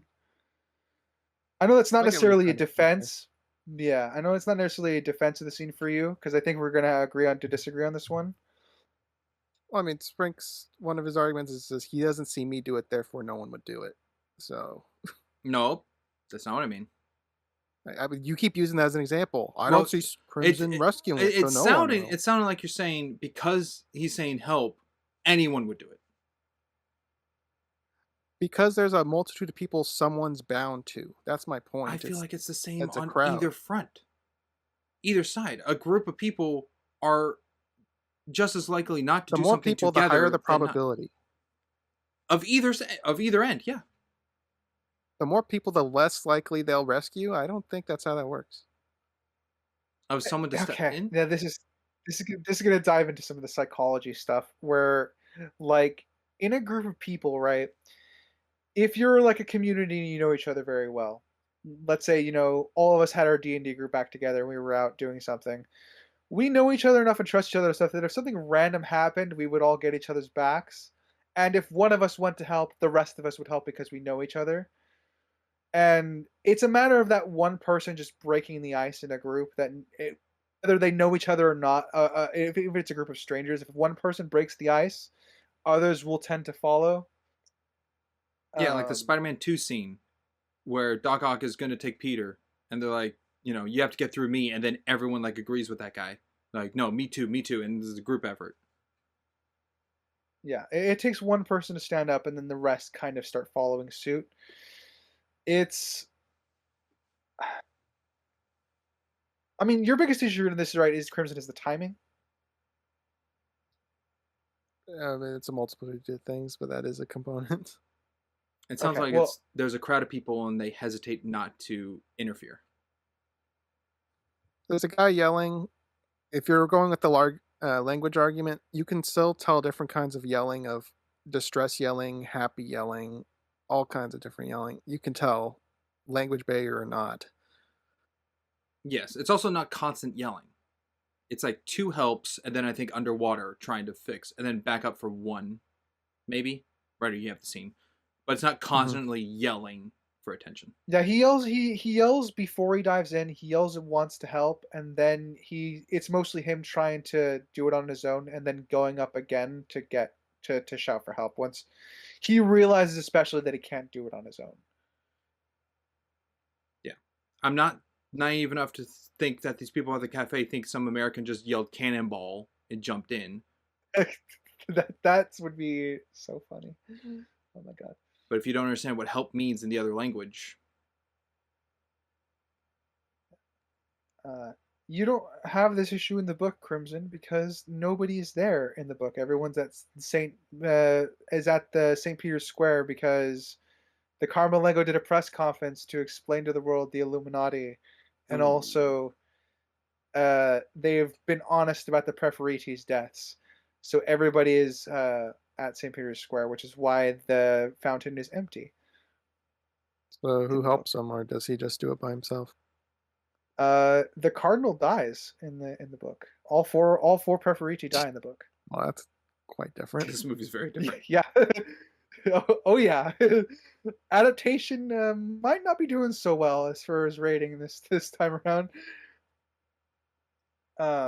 So But who's since we're Pope on in the book? in the book, it is It's Robert, actually. the elector that gets promoted to the position of Pope. Yeah, makes sense. He was already in a leadership position, anyways. Yeah. And he also has another role in the book too, revealing Patrick's heritage properly and stuff like that. A lot of scandals and stuff get kind of glossed over in this, but yes, all the Preferiti die in the book. Robert still finds the Church of Illumination because the assassin kidnaps Victoria. Yeah, this is very different. Man. Yes, it is. Does Lee Teabing just pop up in the book too? Like, what other twists are there? Let's see. Oh yeah, I mean, there's reporter characters that are completely cut out. Not There's popular reporters reason. in this movie. Well, the two Not reporter characters. characters are the ones that have special access. The Carmelengo brings them into the College of Cardinals, and they're the first reporters in history to ever be in there during the electorate process. So the monologue that the Carmelengo is giving all the cardinals, he's giving that on TV because reporters are there, and then he speaks directly into the camera as well, like to directly address the quote unquote Illuminati. Oh, yeah, a lot of things are different. Robert has a one-man standoff with the assassin at the fountain. Robert actually gets a shot off at him. Okie dokie. Sprinks. Let's see here. I didn't really know until this movie that the Vatican is like its own kind of country, kind of like Washington D.C. Oh yeah. Didn't know that. I mean, what I'll say this about what's good about these movies, it kind of makes it more obvious public knowledge because a lot of people don't know, like you, Sprinks, that the Vatican is essentially its own country. It functions like Washington D.C. Yeah. But I suppose more of a point. I think it's the only instance in the whole movie, so it really stood out as being a weird thing to have. But to that scene of saving the fourth cardinal out of the fountain at an hour 37:33, just a random shot of slow motion of Robert like pulling him out. Well, I think it's to show the impact of the moment. Yeah, the community is banding I wouldn't together. really consider it random. I think it's quite random. It's very close up. All you see is like Robert's top of his thigh and his waist. Oh, yeah, the very, very brief shot. Yes. Yeah. Like it's only like a second, right? Yeah, about a second in slow motion. It's a little odd. I feel like they if they were to do that, they could have done the rest of like just him emerging from the water in slow motion too. Yeah, but why It even would make a have little that bit more in there? sense. I'm not sure. Yeah, weird. Little, I guess, timeline discrepancy potential. They had Patrick get summoned to the conclave to meet the cardinals. And then we have the whole revelation with the video, but then the cardinals are there at the video. And then the cardinals are back in the room as Patrick arrives into the conclave room. I mean, Doesn't really make the sense. we don't know how far the hospital is, but I don't really have much of a defense for it because it feels like the Cardinals get teleported around. So I'm kind of with you on that. I got it at maybe a nitpick, I think. Yeah, that's all I have it as, is a nitpick. I I don't know because of the timing. It's that gray area thing. I will say though, also a huge deviation from the books. There's a lot of talking that happens when Patrick comes to the Carmelengo comes to visit the College of Cardinals after everything that's happened. But it's a pretty cool visual choice just to have all the Cardinals stare at him and have him realize it on his own. It's cool. I don't understand it though. Just arrest him. Why let him parade through the building? Why not block off the door if they wanted to do the stare off? Crimson because of Uh, shame. He needs to feel the shame for his sin. You will not Yeah, desecrate the so house of God. seems quite careless considering the measures he just did. He almost destroyed an entire country essentially. Vatican's the smallest country in the world. Yeah, I like I said again, he doesn't actually intend to destroy everything, at least in the book. I think here it's a little bit more up to interpretation. I don't think he intended to, but the Cardinals don't know what his plan was. They just know he was the planner. He did it. Yeah, they know he killed the Pope, and Ordered the he deaths of the other yeah he Cardinals. definitely he's more. Um, it's a really bad word to use. He's more. It's not insanity. It's more he's very, very firm in his convictions that the Pope wronged the church, and that's why ultimately he killed him. And so that's leads to a lot of the dialogue that the other cardinals have with him in that scene in the book. So the stairs work here because ultimately the conclusion is the same, and we do miss some character revelations for Patrick, but that's not really relevant to the story of the film. So this stare down I think works better for the movie, even if, as you say, it is a risk. Though I will say the book in the book the Swiss guard and Robert Langdon just straight up wheel a TV into the College of Cardinals for all of them to see, so they don't have to go to the security office. I kind of would prefer that. That's So, a writer point. Oh, Springs Point. so Patrick knows how to wire bombs, make a car bomb, plant a car bomb. He's Hire a someone to soldier. do it. Yeah. Who knows? Yeah, he's a soldier. He was hired. He said he joined the military and also flew medevac on a helicopter. So those skills are set up at least. He does. Yes. He does mention it once in a line of dialogue. Okay. I'm curious if the hitman even know who he was working for.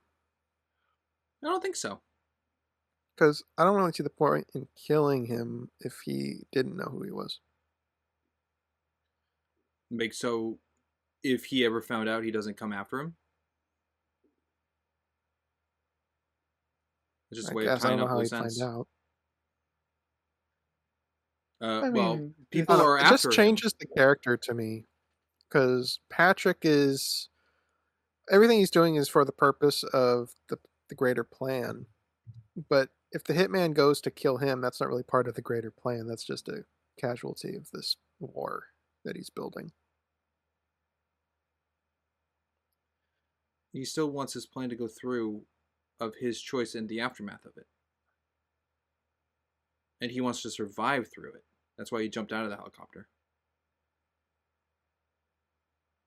So with the other people, the Swiss Guard and Ernesto and his men and Robert and all these people being connected to the situation and their different experiences and thoughts on it, that information could go through the hitman, who's quite eligible to be able to get that information from all the feats he's able to achieve to come back to Patrick at the end. So I think it's totally fine cleaning up a loose end to kill him. Yeah. It's weaker. The reasoning is weaker here in the film, but it is justified nonetheless. Or the involvement of Patrick, not necessarily the hitman being connected to Patrick, but Patrick being connected to the hitman. Crimson, are you just sad because the cool professional killer got killed? Unceremoniously. No, I mean, I was just kind of bringing up a talking point. Yeah. I kind of like that the professional was killed in a professional way, in a weird way. You certainly didn't expect it. Yeah. Like because I keep wanting to call him Janus, but it's Patrick because Janus is his name in the book. Patrick,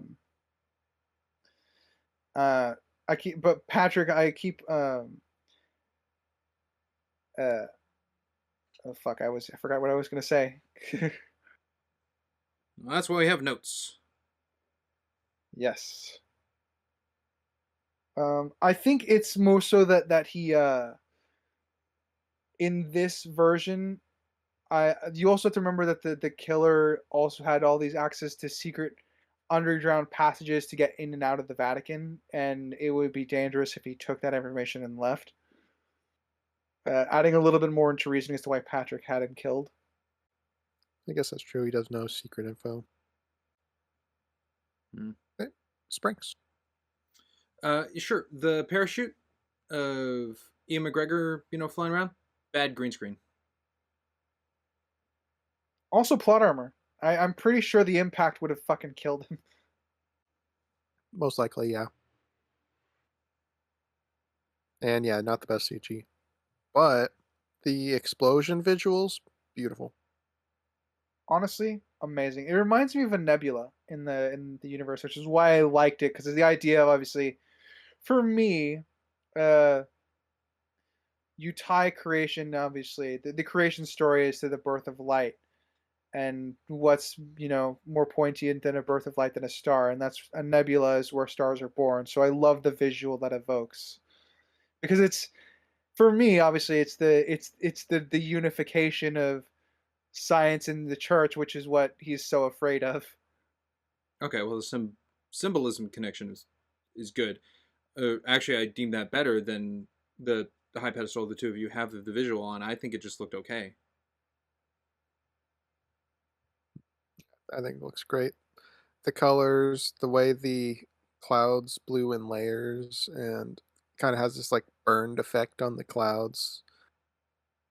Looks pretty cool, and I think the visuals of the impacts look pretty good too, on the crowd getting slammed, and I think it's pretty well executed actually. All right, Ryder, you can go. Well, unless you were going to get a last thought out there, Chris Springs. No, go ahead. I just had another point. So. Okay. I do like the recontextualization of Richter. Obviously, Richter is stealing as I mentioned before. There's another character that's been completely removed, who's stuck in a wheelchair that goes to see Patrick in this scene, and Richter gets it, which is Richter doesn't really have any the symbolic motivations, but I like that Richter was suspicious enough to fill the role because he's just suspicious of the Carmelengo. So when he dies and Robert Langdon gets the key, it's I think it works because he would trust Robert more so than obviously the priest or anybody else in that room. Because at that point, he knows Robert's just trying to do his, the best to save lives. Also, Robert was his only option. He couldn't talk, and he could hardly move. Also true. Yeah, and them in the beginning of the film hyper focusing on that lock was a little lazy to me. Oh, look, this lock will be relevant later, and it was. I just wish it wasn't on the an entire focus. I wish it was just on the screen and you could see it, and if you noticed it, cool. But I agree. just the hyper focus shot is like, ugh. Yeah, this will come back later. That's exactly what it was. Springs, you were gonna throw out something. Yeah, I didn't like that Robert's thought of the keys upside down was a completely different symbol and meaning when the moment it's brought up in versus knowing that the entire time.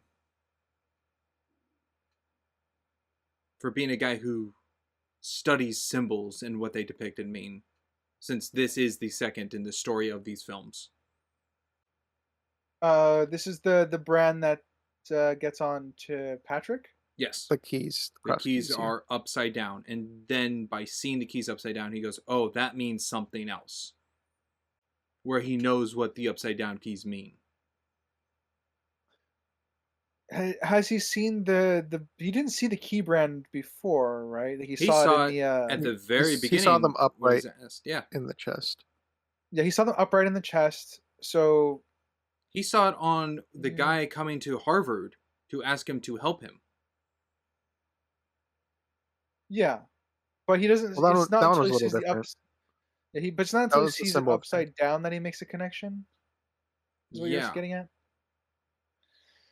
Well, he realized it was different, and then you had Patrick state what it actually was, which was the St. Peter's tomb or something. If they want to depict it where he doesn't know this other meaning, then go with that.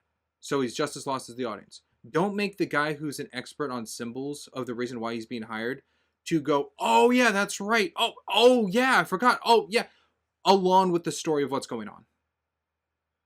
Yeah, I'm gonna be honest. It makes him look way weaker. Dan Brown. Yeah, that's one thing that Dan Brown does in the books occasionally, and it bugs the fuck out of me. I have issues with Dan Brown as like an overall writer, but that is one of them. So unfortunately, I think this is actually a one-to-one adaptation of what happens. We can't attest that unless he was on the screenplay. We talked about that in the last one. Yeah, I know. Like I said, I think this is a one-on-one adaptation though of the book. Like he legitimately has this revelation in the book as well, without it any preamble, which is one of my issues with Dan Brown's writing in the book. But it also translates to the screenplay here, I think, a little bit too. Because it's a difficult thing where you want to hide knowledge from someone who's an expert at it. It's like hiding, deliberately hiding a clue from Sherlock Holmes that if he had it would have solved the whole mystery, but all he had to do was like turn something upside down, that's kind of what this comes across to me as. It makes the main character stupid for the plot relevance. Yeah, I got no pushback for that. It's just for me. It's just an opportunity for me to clean pen of the book a little bit, because I think that this happens also one-to-one there as well. It's the reason why it stands out to me so much is when he's first asked. And the guy comes to Harvard and he identifies it. He goes, oh, that's a symbol of this. And that's why I know. It's not like, is that what I think you're here for? Because I think that's so-and-so. And he confirms, yes, it is so-and-so. If that was to go, then Robert's constantly questioning something could be. He automatically but it's because he knows it with certainty. Yeah. Yeah, it's because he knows it with certainty. That's the problem. Yeah, that's the problem. So any keys he should know. Especially the connection from then to here. Yeah, not necessarily all the keys, but at least this key's relations, I think, because it's because of the certainty that makes it a problem. Yeah, it's tricky. It is tricky. Admittedly, it's when you have a character who's supposed to be an expert at something, and you want them to misinterpret a symbol, or in this case, director Robert Langdon, you want them to misinterpret a symbol or think of it incorrectly. It's a difficult problem to write around, but you could write it as like, nonetheless, oh, it's those keys again. Let's just hope they don't show up in the wrong hands or look, or the keys look different next time we see them or something like that. So then on to the audience, we know he's still knowledgeable about the key, but then when maybe it's the audience, it's like, oh, we just know he's branded with the keys and that's something. But when he points out it's upside down, that triggers to the audience, oh, these look different now. That's not good because that's what he said before, which keeps him just as smart. Yeah, and it could also depict it as like maybe the inverted keys trigger something, like it's something he could have like just not really thought about up until that point, because you just have to keep him very haggard and stuff like that. You have to put a lot of pressure on him. But I think it Sure, could. but he's there for a reason. Yeah, I know. The reason is symbology. If you wanted, mm, it's a hard line to walk. I think they could get away with a version of him not recognizing it, but you have to really put a lot of pressure on him and make him think a certain way to the Not, point where he would block out other interpretations I, potentially. I just, I kind of disagree with his. You'd have to start at the introduction of the guy at Harvard. Well, yeah, I'm going based off of just the ending scene here. I Okay, would I'm just agree if saying you we're going can't to be work on like, this from oh, the he's ground been up. going churches to churches and he's getting in fights and he's saving people from fires and the drownings and like that's all in his mind. It's like, yes, that can attest to someone's change of being to then be like, oh yeah, I forgot about the symbol thing. But to begin with, the introduction of automatically knowing the symbol, its symbology, its connection, all that totally throws away like this other part where he goes, oh yeah, I don't know. And being that whole intro then of the symbol has to be changed makes it far more I mean, of a to be fair, I didn't really issue. talk about it. I do view that opening as I do view that opening as kind of weak for the character, because it's just very blatantly trying to get you to realize that he's a symbologist with him recognizing the symbol. For those being introduced to But the movie of this being quote unquote possibly their first because of the switcheroo of the books. Yeah, I think they could have introduced his observational skills a little bit better, but it is very blatant with how it's done. That's probably my big complaint with it. But if we're tying it to this, I can see why you have such a big issue with this. I'm probably at a nitpick with it. I'm not that far up on the letter. Yeah, like I'm fine with characters forgetting stuff in the moment. Like it's a normal human thing to do. The issue with me that I take with it, the reason I have a nitpick is because his eidetic memory doesn't really become useful in this film at all. It's kind of another character trait that's One could dropped. say it's not in this film. Yeah. So it's one of my overall, that ties in more into one of my overall character nitpicks, not necessarily what's happening right now within the context of this film. Does that make sense? Kind of. I feel like they would go hand in hand. They should go hand in hand, but they don't. that's the core of my problem. And this whole time, Crimson's been the silent one. I don't think it's stupid. I think experts can not know things. So he might not know what the upside down keys mean. The keys at the pool, that symbol is a different symbol. That's the Vatican police symbol. It's got the keys plus like a hat on it or something. It's not the same thing. Yeah, the So brand one is him not knowing the flip of the keys being a tomb of a different pope, I think is a believable, forgetful thing. You can't know everything. So I don't think he's just stupid for it. You did trigger a memory for me, Crimson. The Illuminati symbol that's inverted or whatever that he's introduced to at the very beginning of the film from the police guy. He doesn't recognize that one either, right? Yeah. He doesn't recognize it as he recognizes the other guy Illuminati. doesn't. No, well, he knows. They both know it's Illuminati, but he doesn't recognize it as like the Illuminati symbol. He has a fake version of it or whatever in his book that we see.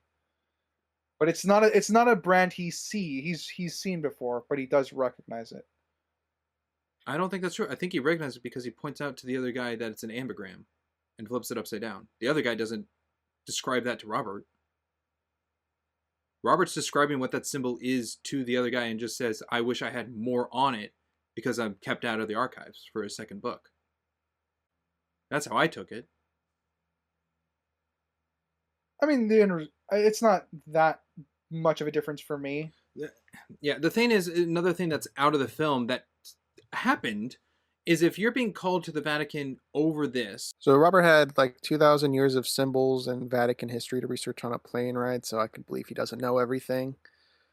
The only thing that I'm stuck on with this whole debate is the ambigrams. They are, the intention is to flip them, and the key, he doesn't bother to think about flipping. You know, if he flipped it, he's like, I don't know what this means. At least he knew to do the flip. He doesn't do that. That would be my only critique of his. He doesn't think about flipping the key because the other ones are flipping. Yeah. I'll point out that, again, this problem does with Robert Langdon's skill is not really brought into question in this scene in the book. Cool. Yeah. I'm going to avoid the long spiel of that particular explanation because I've already explained a lot. But I don't know who started with that point, but we'll go with I think it Ryder was next. me. Yeah. Yeah, I think that was you. Yeah. All right. I like seeing the cardinals argue about the electability of the Carmelengo for Pope. Obviously we see the old traditionalist guy, the elector, is kind of hesitant. He doesn't want to commit to it. But you can see that the sway of the cardinals are leaning one way because he saved the church, you know? Yeah. It's a good scene, I think, of them discussing traditions. Yeah, sorry, I interrupted you. And he does sway based off what the Cardinals say, because he did give up his position as the leader or whatever in there. Mm-hmm. So him seeing that later as well for trying to turn Patrick into the Pope makes sense. It's consistent with himself. Don't know if you have more to add or not, either of you. I do not. No, not to that. Yeah, it's just a simple scene. So not for me. It was just nice. Right. Sprinks again. Okay, I can relate. I only have one more point because we've kind of, normally we try to keep in the X, but we've jumped a little from connections, so I only have one fresh one. Yeah. And so what I have is right, go ahead, throw it out. Yeah, granting the gift of the archive to Robert of the page to help him finish his book. I think that's like crazy. Like he did very well helping them on the case and saving the newly appointed Pope and all. But I feel like taking something out of the archive for Robert to just have is wild. I think rather than have Robert go in the archive security to work on his book. What I also find wild and a huge convenience, the thing they give him is the thing he went into the Vatican archive to begin with to find for this case, not necessarily for his book. So it just so happened by coincidence that what he found looking for that had the English text in it was the thing he wanted for his book to begin with anyhow. And not a completely different thing in the archive. Well, he says that when they're in the archive, like, oh yeah, I've been wanting to look at this for my book. I got the context of that as another thing in the archive of like to be in the archive for his book. Not necessarily the one thing he's allowed to look at that he is looking at is directed to his book. Okay. It is a coincidence. I mean, so okay. There could be a multitude of Illuminati books there, and the one that was relevant to the events happened to be the one he wanted for his book. Well, yeah. Well, I guess. See, I have 800 plus rooms down there, and just the one little book article is what he wanted. It is the one he is explicitly looking for to finish his book. That I can go into more detail about that, but it's book-related content to this. I'm trying to view this as just the movie stuff. I'm agreeing with you guys. It's a coincidence. You guys are funny enough that what I'm trying to say is that this damaged my adaptation argument even more, just because that's not here. Because in the book, it's very explicit that he wants Diagramma specifically because he knows Isaac Newton's a member of the Illuminati and that the third book is supposed to be, as he describes, one of the ways that the Illuminati community, like it was made to be dissolvable in water so it disappears, so the church can never catch you. Like he talks to Victoria about that. It's so there's a lot of like, why? It's the Why is whole that beginning. silly? He wants this for his book. He's been failed from the Vatican to go in the archives to help with his book. Yet because of this random situation of the 4 cardinals being taken to go get him because he's been asked to be there, lines up to then initially at the end get what he was looking for. His book is about the Illuminati. It is, and he's not allowed over and over, but this opportunity arrives for that. Yes. And that is his payoff at the end of the movie, is to get that. So because of the events of what's transpiring of the Cardinals, for Robert's story of this movie is, hey, I've been denied the Vatican, I'll help with the knowledge I have, to, oh, I get what I'm looking for this whole time. I don't see how that's a bad thing. You're losing me. Sorry, Springs. It's such What's, it makes the whole story really silly to me. Of Robert's thing is like, I wish I could get in there. Hey, someone's dying, and if you help us, you get it. That's the whole Okay, Robert payoff. That's a gross oversimplification, but I'm trying to understand narrow what it you're down for trying you to because say you said now. you were lost. Yes, now I understand what you're saying. Okay. I disagree fundamentally with that.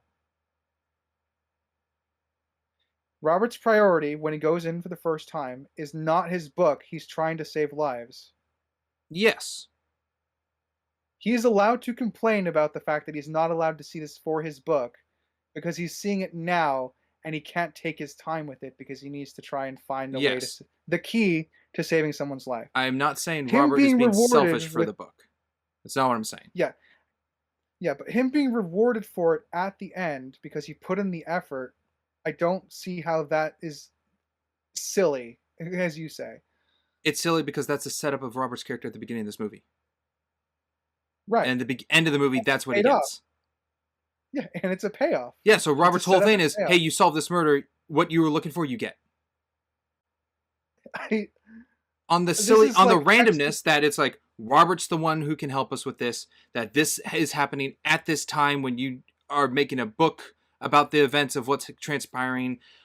You're able to solve it all and save the Pope who allowed you to take this out of the Vatican archives because of his decision and you directly being a part of his saving his life and all that. The whole story then is just, man, I wish I could have this. Oh, I can? Oh, cool. That's what I find silly. Could have been all saved, or not all, but it could have been heavily saved if what they found in the archive was directed to what they're doing. And he's like, oh man, I wish I could be down here and, on my book. And what they're in the archive for has nothing to connect to his book. Then it's like, oh, you can come back later. We're allowing you to finish your book by being, escorted and secured in the archive to get the information you want. And it's like, okay, cool. That is a separate thing to what's going on.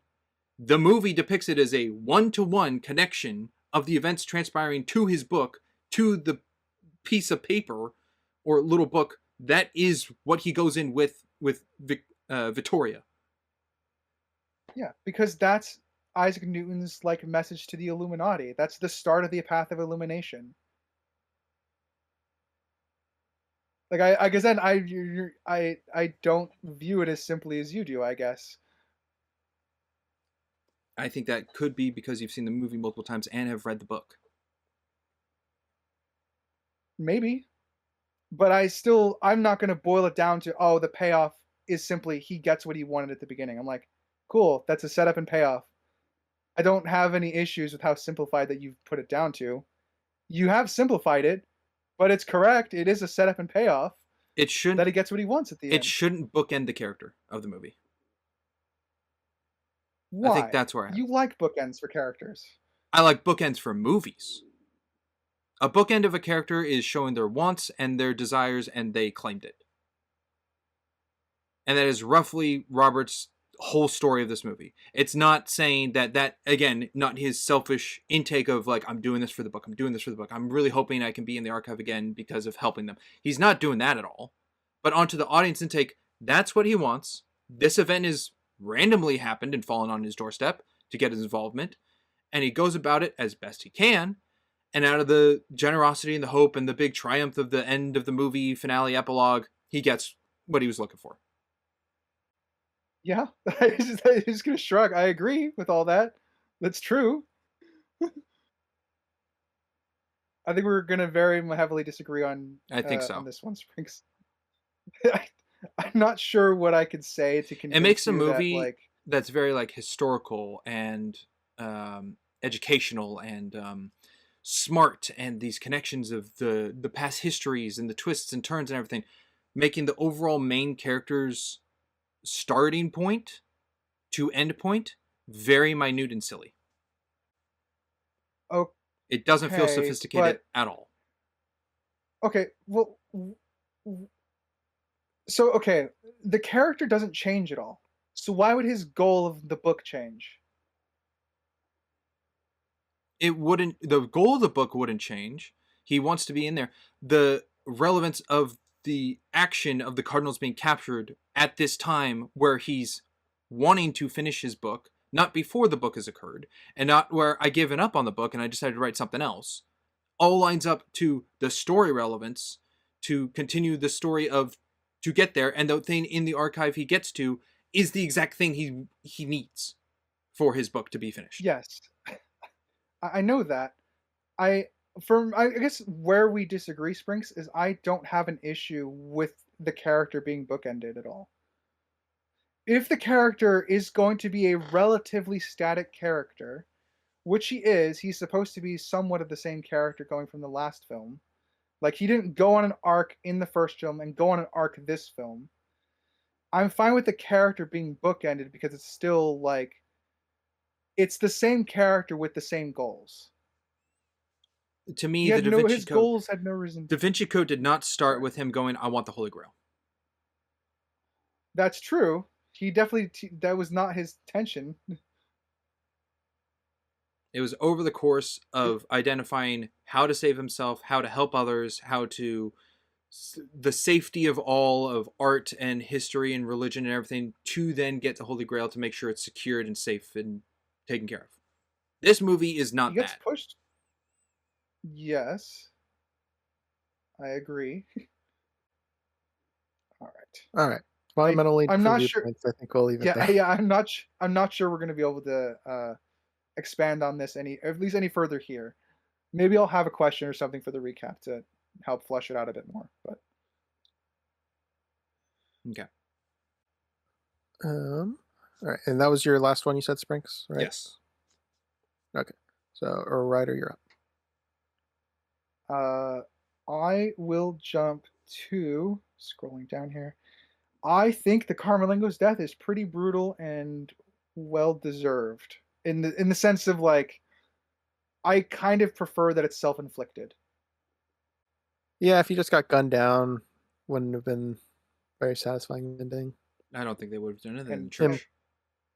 Kind of punishing himself, but also under that religion, if you take yourself out, you don't go to heaven, right? Like I said, not well versed, but isn't I that believe so. So if you're baptized and Jesus forgives your sins, you're going to end up in heaven. That's fine. But it is condoned taking your life. It is a sin to do that. But the whole point of the religion is Jesus took all your sins when he died. So he's going to be I don't think he's going to heaven personally for what he did, but he would theoretically be forgiven if this was his only sin. Yeah, wasn't his only sin. Okay, but I agree. I like the way that he died. I like the reaction of Smoker to seeing it, like the disgust and shock of it. Almost as much as I like, gosh, Professor whatever Albig. I couldn't even get his name right in that either. Had a security guy. His face when Patrick Richter? branded himself. Yeah, Richter. When Patrick branded himself was a great face. I love that face. That's almost wallpaper material. Ooh. It is a pretty funny face that he makes. Stellan Skarsgård's just a good actor. All right. And would that have been your last one, Ryder, or did you have another one? I mean, I can list out a few more, but if you're out Crimson, I'm down to call out my last one. I'll give you one more, and then we'll call it. All right. I because in the book version, uh, all the Preferiti die, and in this one, the last Preferiti is saved. I do like that he and Robert, while they don't really exchange any words, I do like that the Pope thanks him more or less for what the help he provided, and we get a little bit more play on the religious aspect of God. Did God send you, or was it really just like coincidence that you're here, or was it God send you? It's something I tend to enjoy in media where it's kind of left up to interpretation. Obviously, the new Carmelengo, old elector guy, obviously very religiously believes that Robert was sent to help. But I like still some of the skepticism that Robert has, I guess, with that. Yeah, I like him confronting religion in this. There's only a couple moments like Kim and Patrick, and then him and the cardinal there. Oh, yeah, And we completely forgot. But the another one. jokes that Olivetti makes with him, like, come on, man, you have to try. you know, Yeah, that's true. I did enjoy that where he's consulting with he's consulting. Well, with who? God. Robert's just like, uh-huh. Olivetti just listen. You have to try a little bit harder, man. Come on. That was a little. That was That was amusing. funny. I did enjoy that exchange. Yeah, a little more belief. Olivetti is, yeah. Olivetti is a much more sympathetic character in this book. Oh, in the book, in the film, he's a much more sympathetic character in the film. In the book, he's much closer to Richter's character. All right, I guess the last one I'll go with is the killer's hideout at the Illuminati base. The Church of Something Illumination. Crimson. Yeah. Well, I don't know how well that little secret hallway would look in reality. The way they frame it, it looks hidden, but I feel like if you walked to the left of it, you'd see that there's a cavity, an opening there. But interesting nonetheless. I mean, the cops immediately left, even when Robert's saying no. It's also onto the knowledge of knowing that the walls aren't finished and they're slated, which is what Robert explains. Mm-hmm. And I guess lucky for him to kick the dirt in the right spot to find the Pentagon. Yeah, I think he said it was Pentagon with an I. Pentacle. Yeah, it's not the Pentagon. Yeah, not the U.S. Pentagon. Okie dokie. Well, with that, anything else before we move on to Summer's ratings? No. The last thing I just wrote in my notes was like the claustrophobia didn't really pop up, but we already talked about that. Okie dokie. Yep. All right. We'll go into Summer's ratings, starting with Sprinks. Oh, boy. Okay, I'll start with my objective. I think the acting in this movie is good. I think everyone does a good acting job. I think the editing in this movie is pretty well done. I think the cinematography is pretty good. I think the story is weaker than Da Vinci Code, which is a little upsetting. It's a little more simplified, I think. Still very educational, very religious, but I think it's just a little more simpler. I don't know how to describe it. It's not necessarily. I feel like they take away more of the mystery and add more action element, and that kind of takes away, I think, the theming, I suppose, of what the franchise they're going with is. At least that's how I kind of took it, and so I have that as a lower tick, but it is kind of countered with a higher tick of I think the music in this movie is much better than the first one.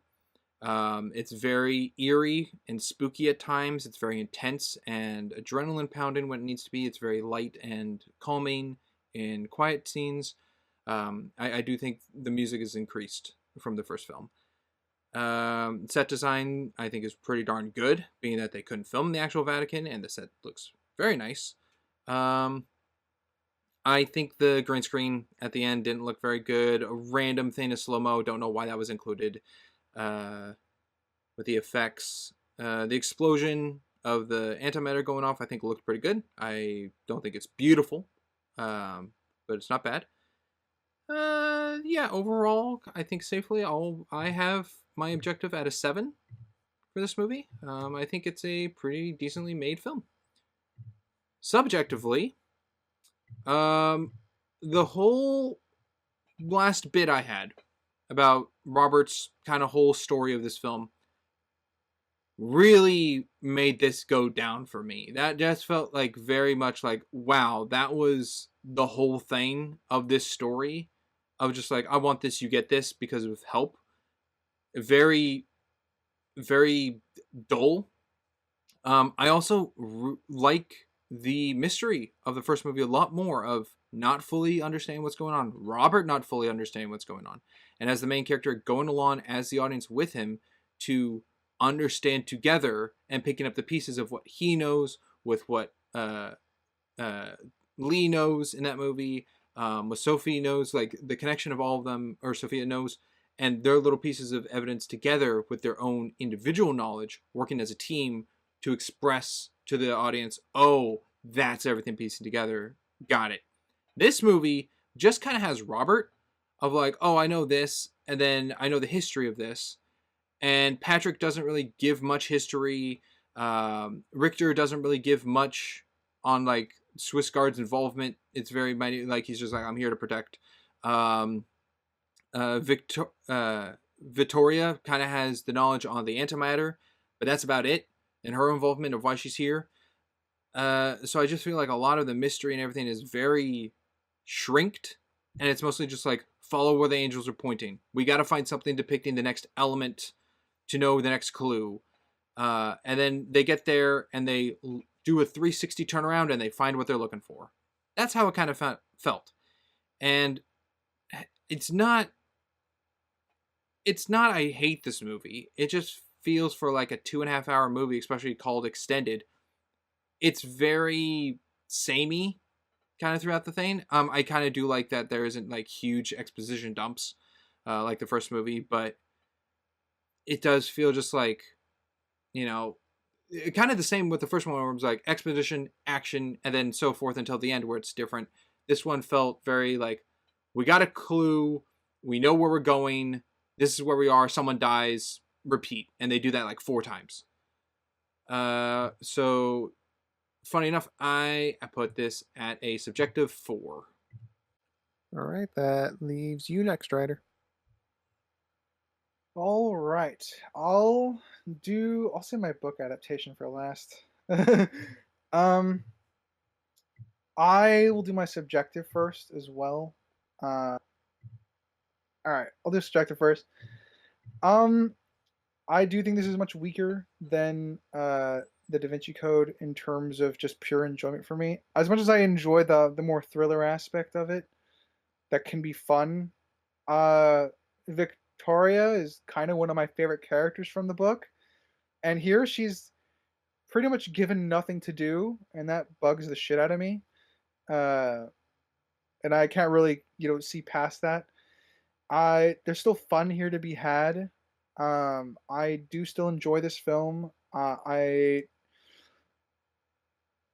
like a lot of. I like the killer. I like the going from art piece to art piece. It's nice. I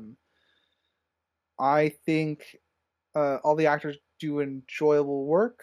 I miss the CERN plot a little bit. The director of CERN's a character in the book, and the director is the guy that ends up getting killed for supposedly branding the Carmelengo in the book. So there's a lot here missing that I think the book just did better, and there's a lot of things that I do think the book just did better outright, which does kind of get into my subjective a lot. Still enjoyable. but I can't really see past those now. So I think I'm at a 5.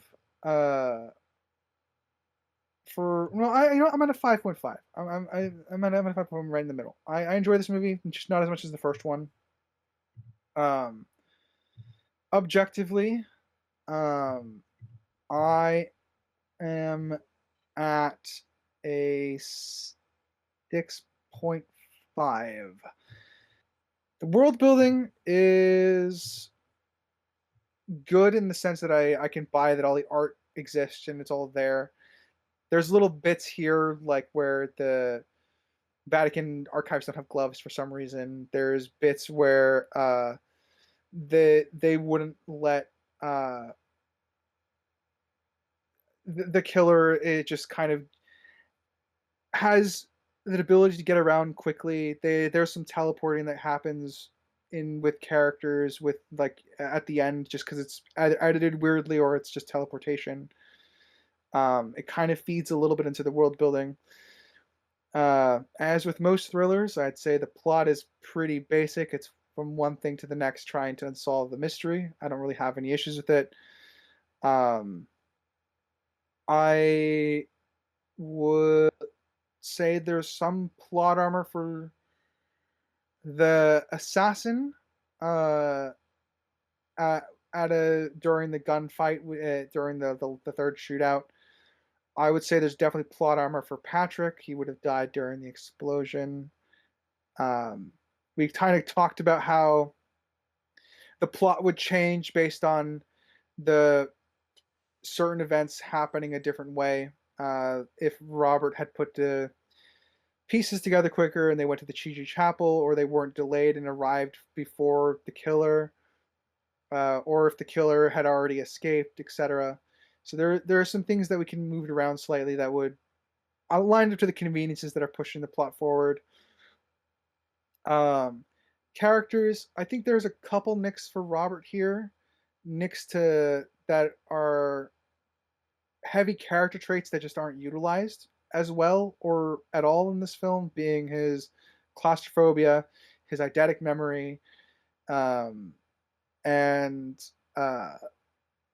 his potentially and more nitpicky one would be the potential religious belief that he expressed with Sophie in the previous film. Because I'm treating this as a uh, the next one in line.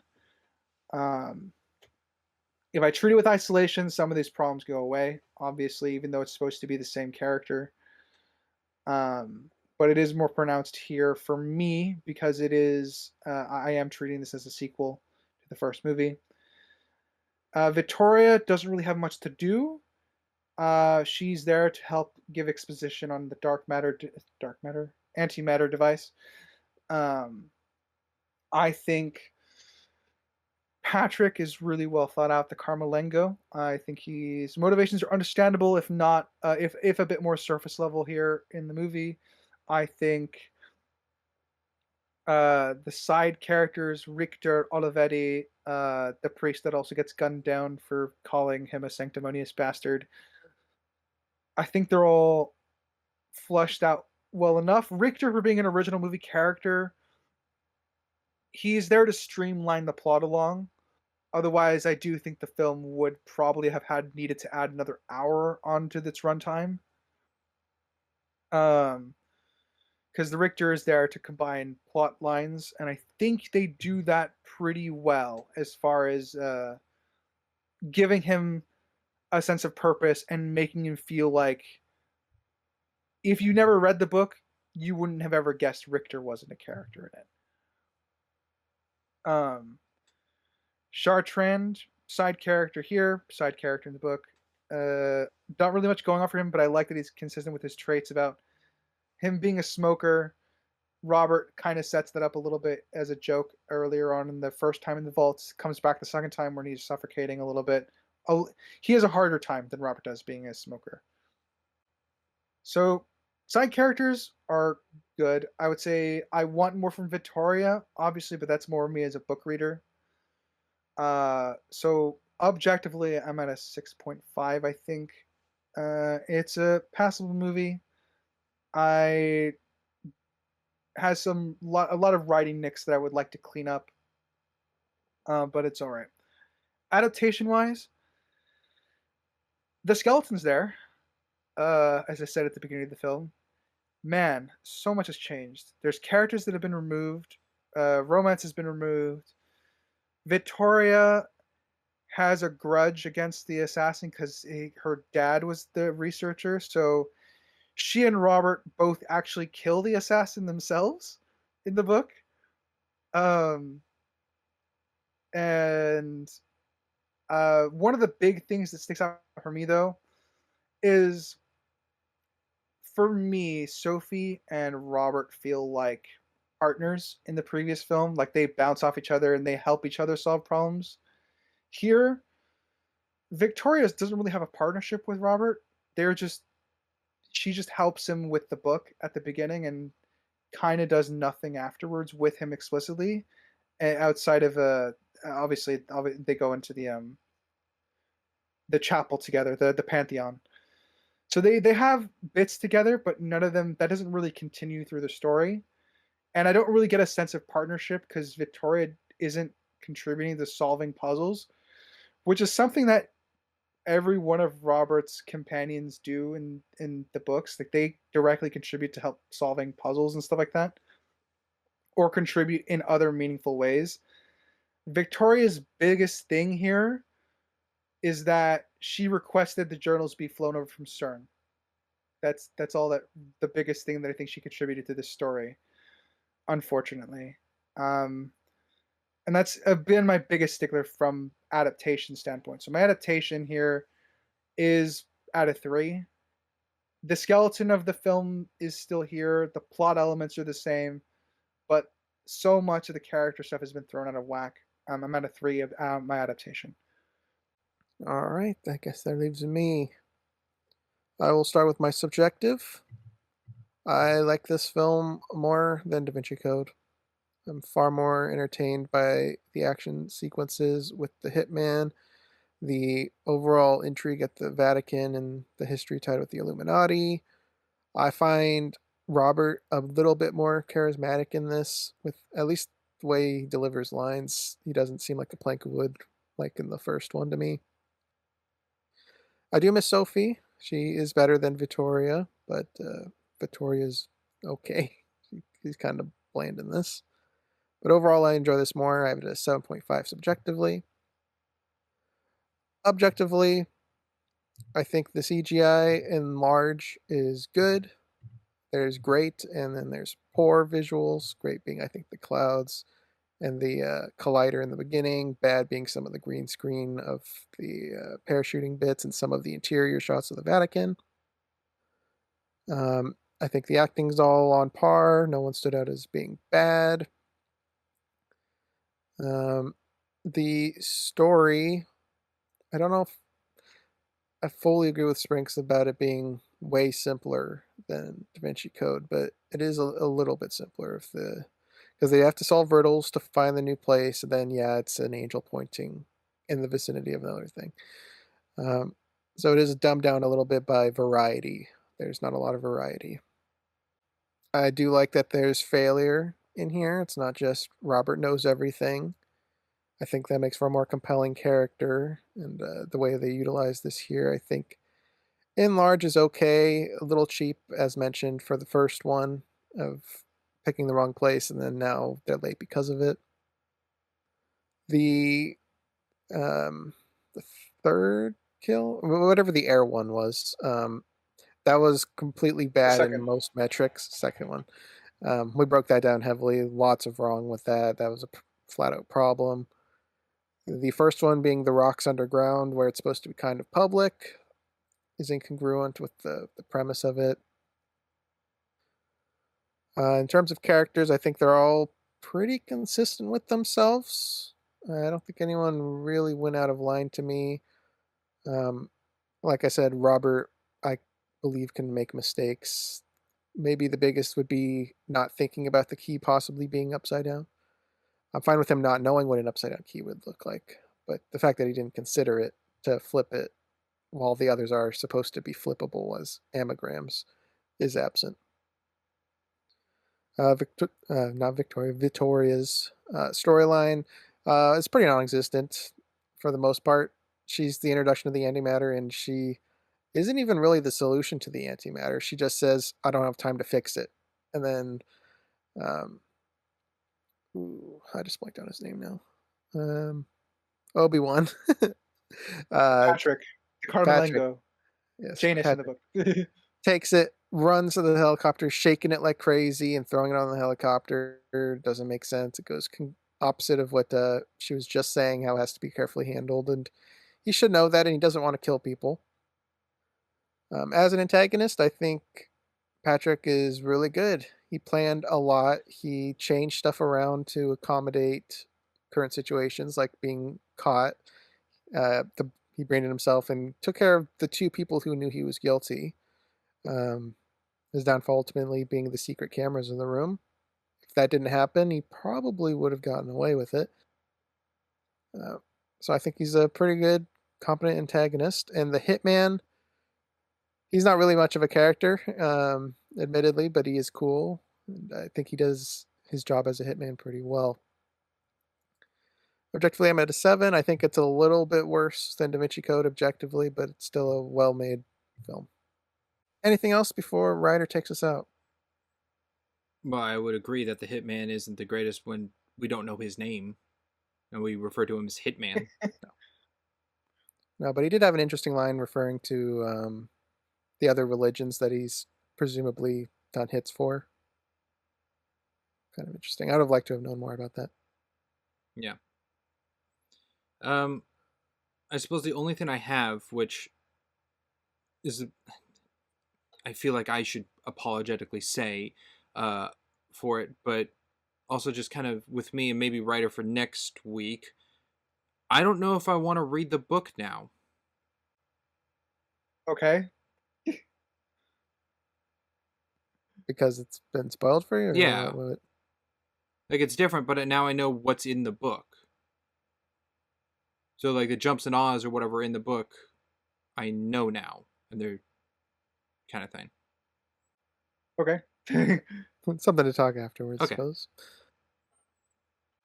That's all I got. All right, I'm ready.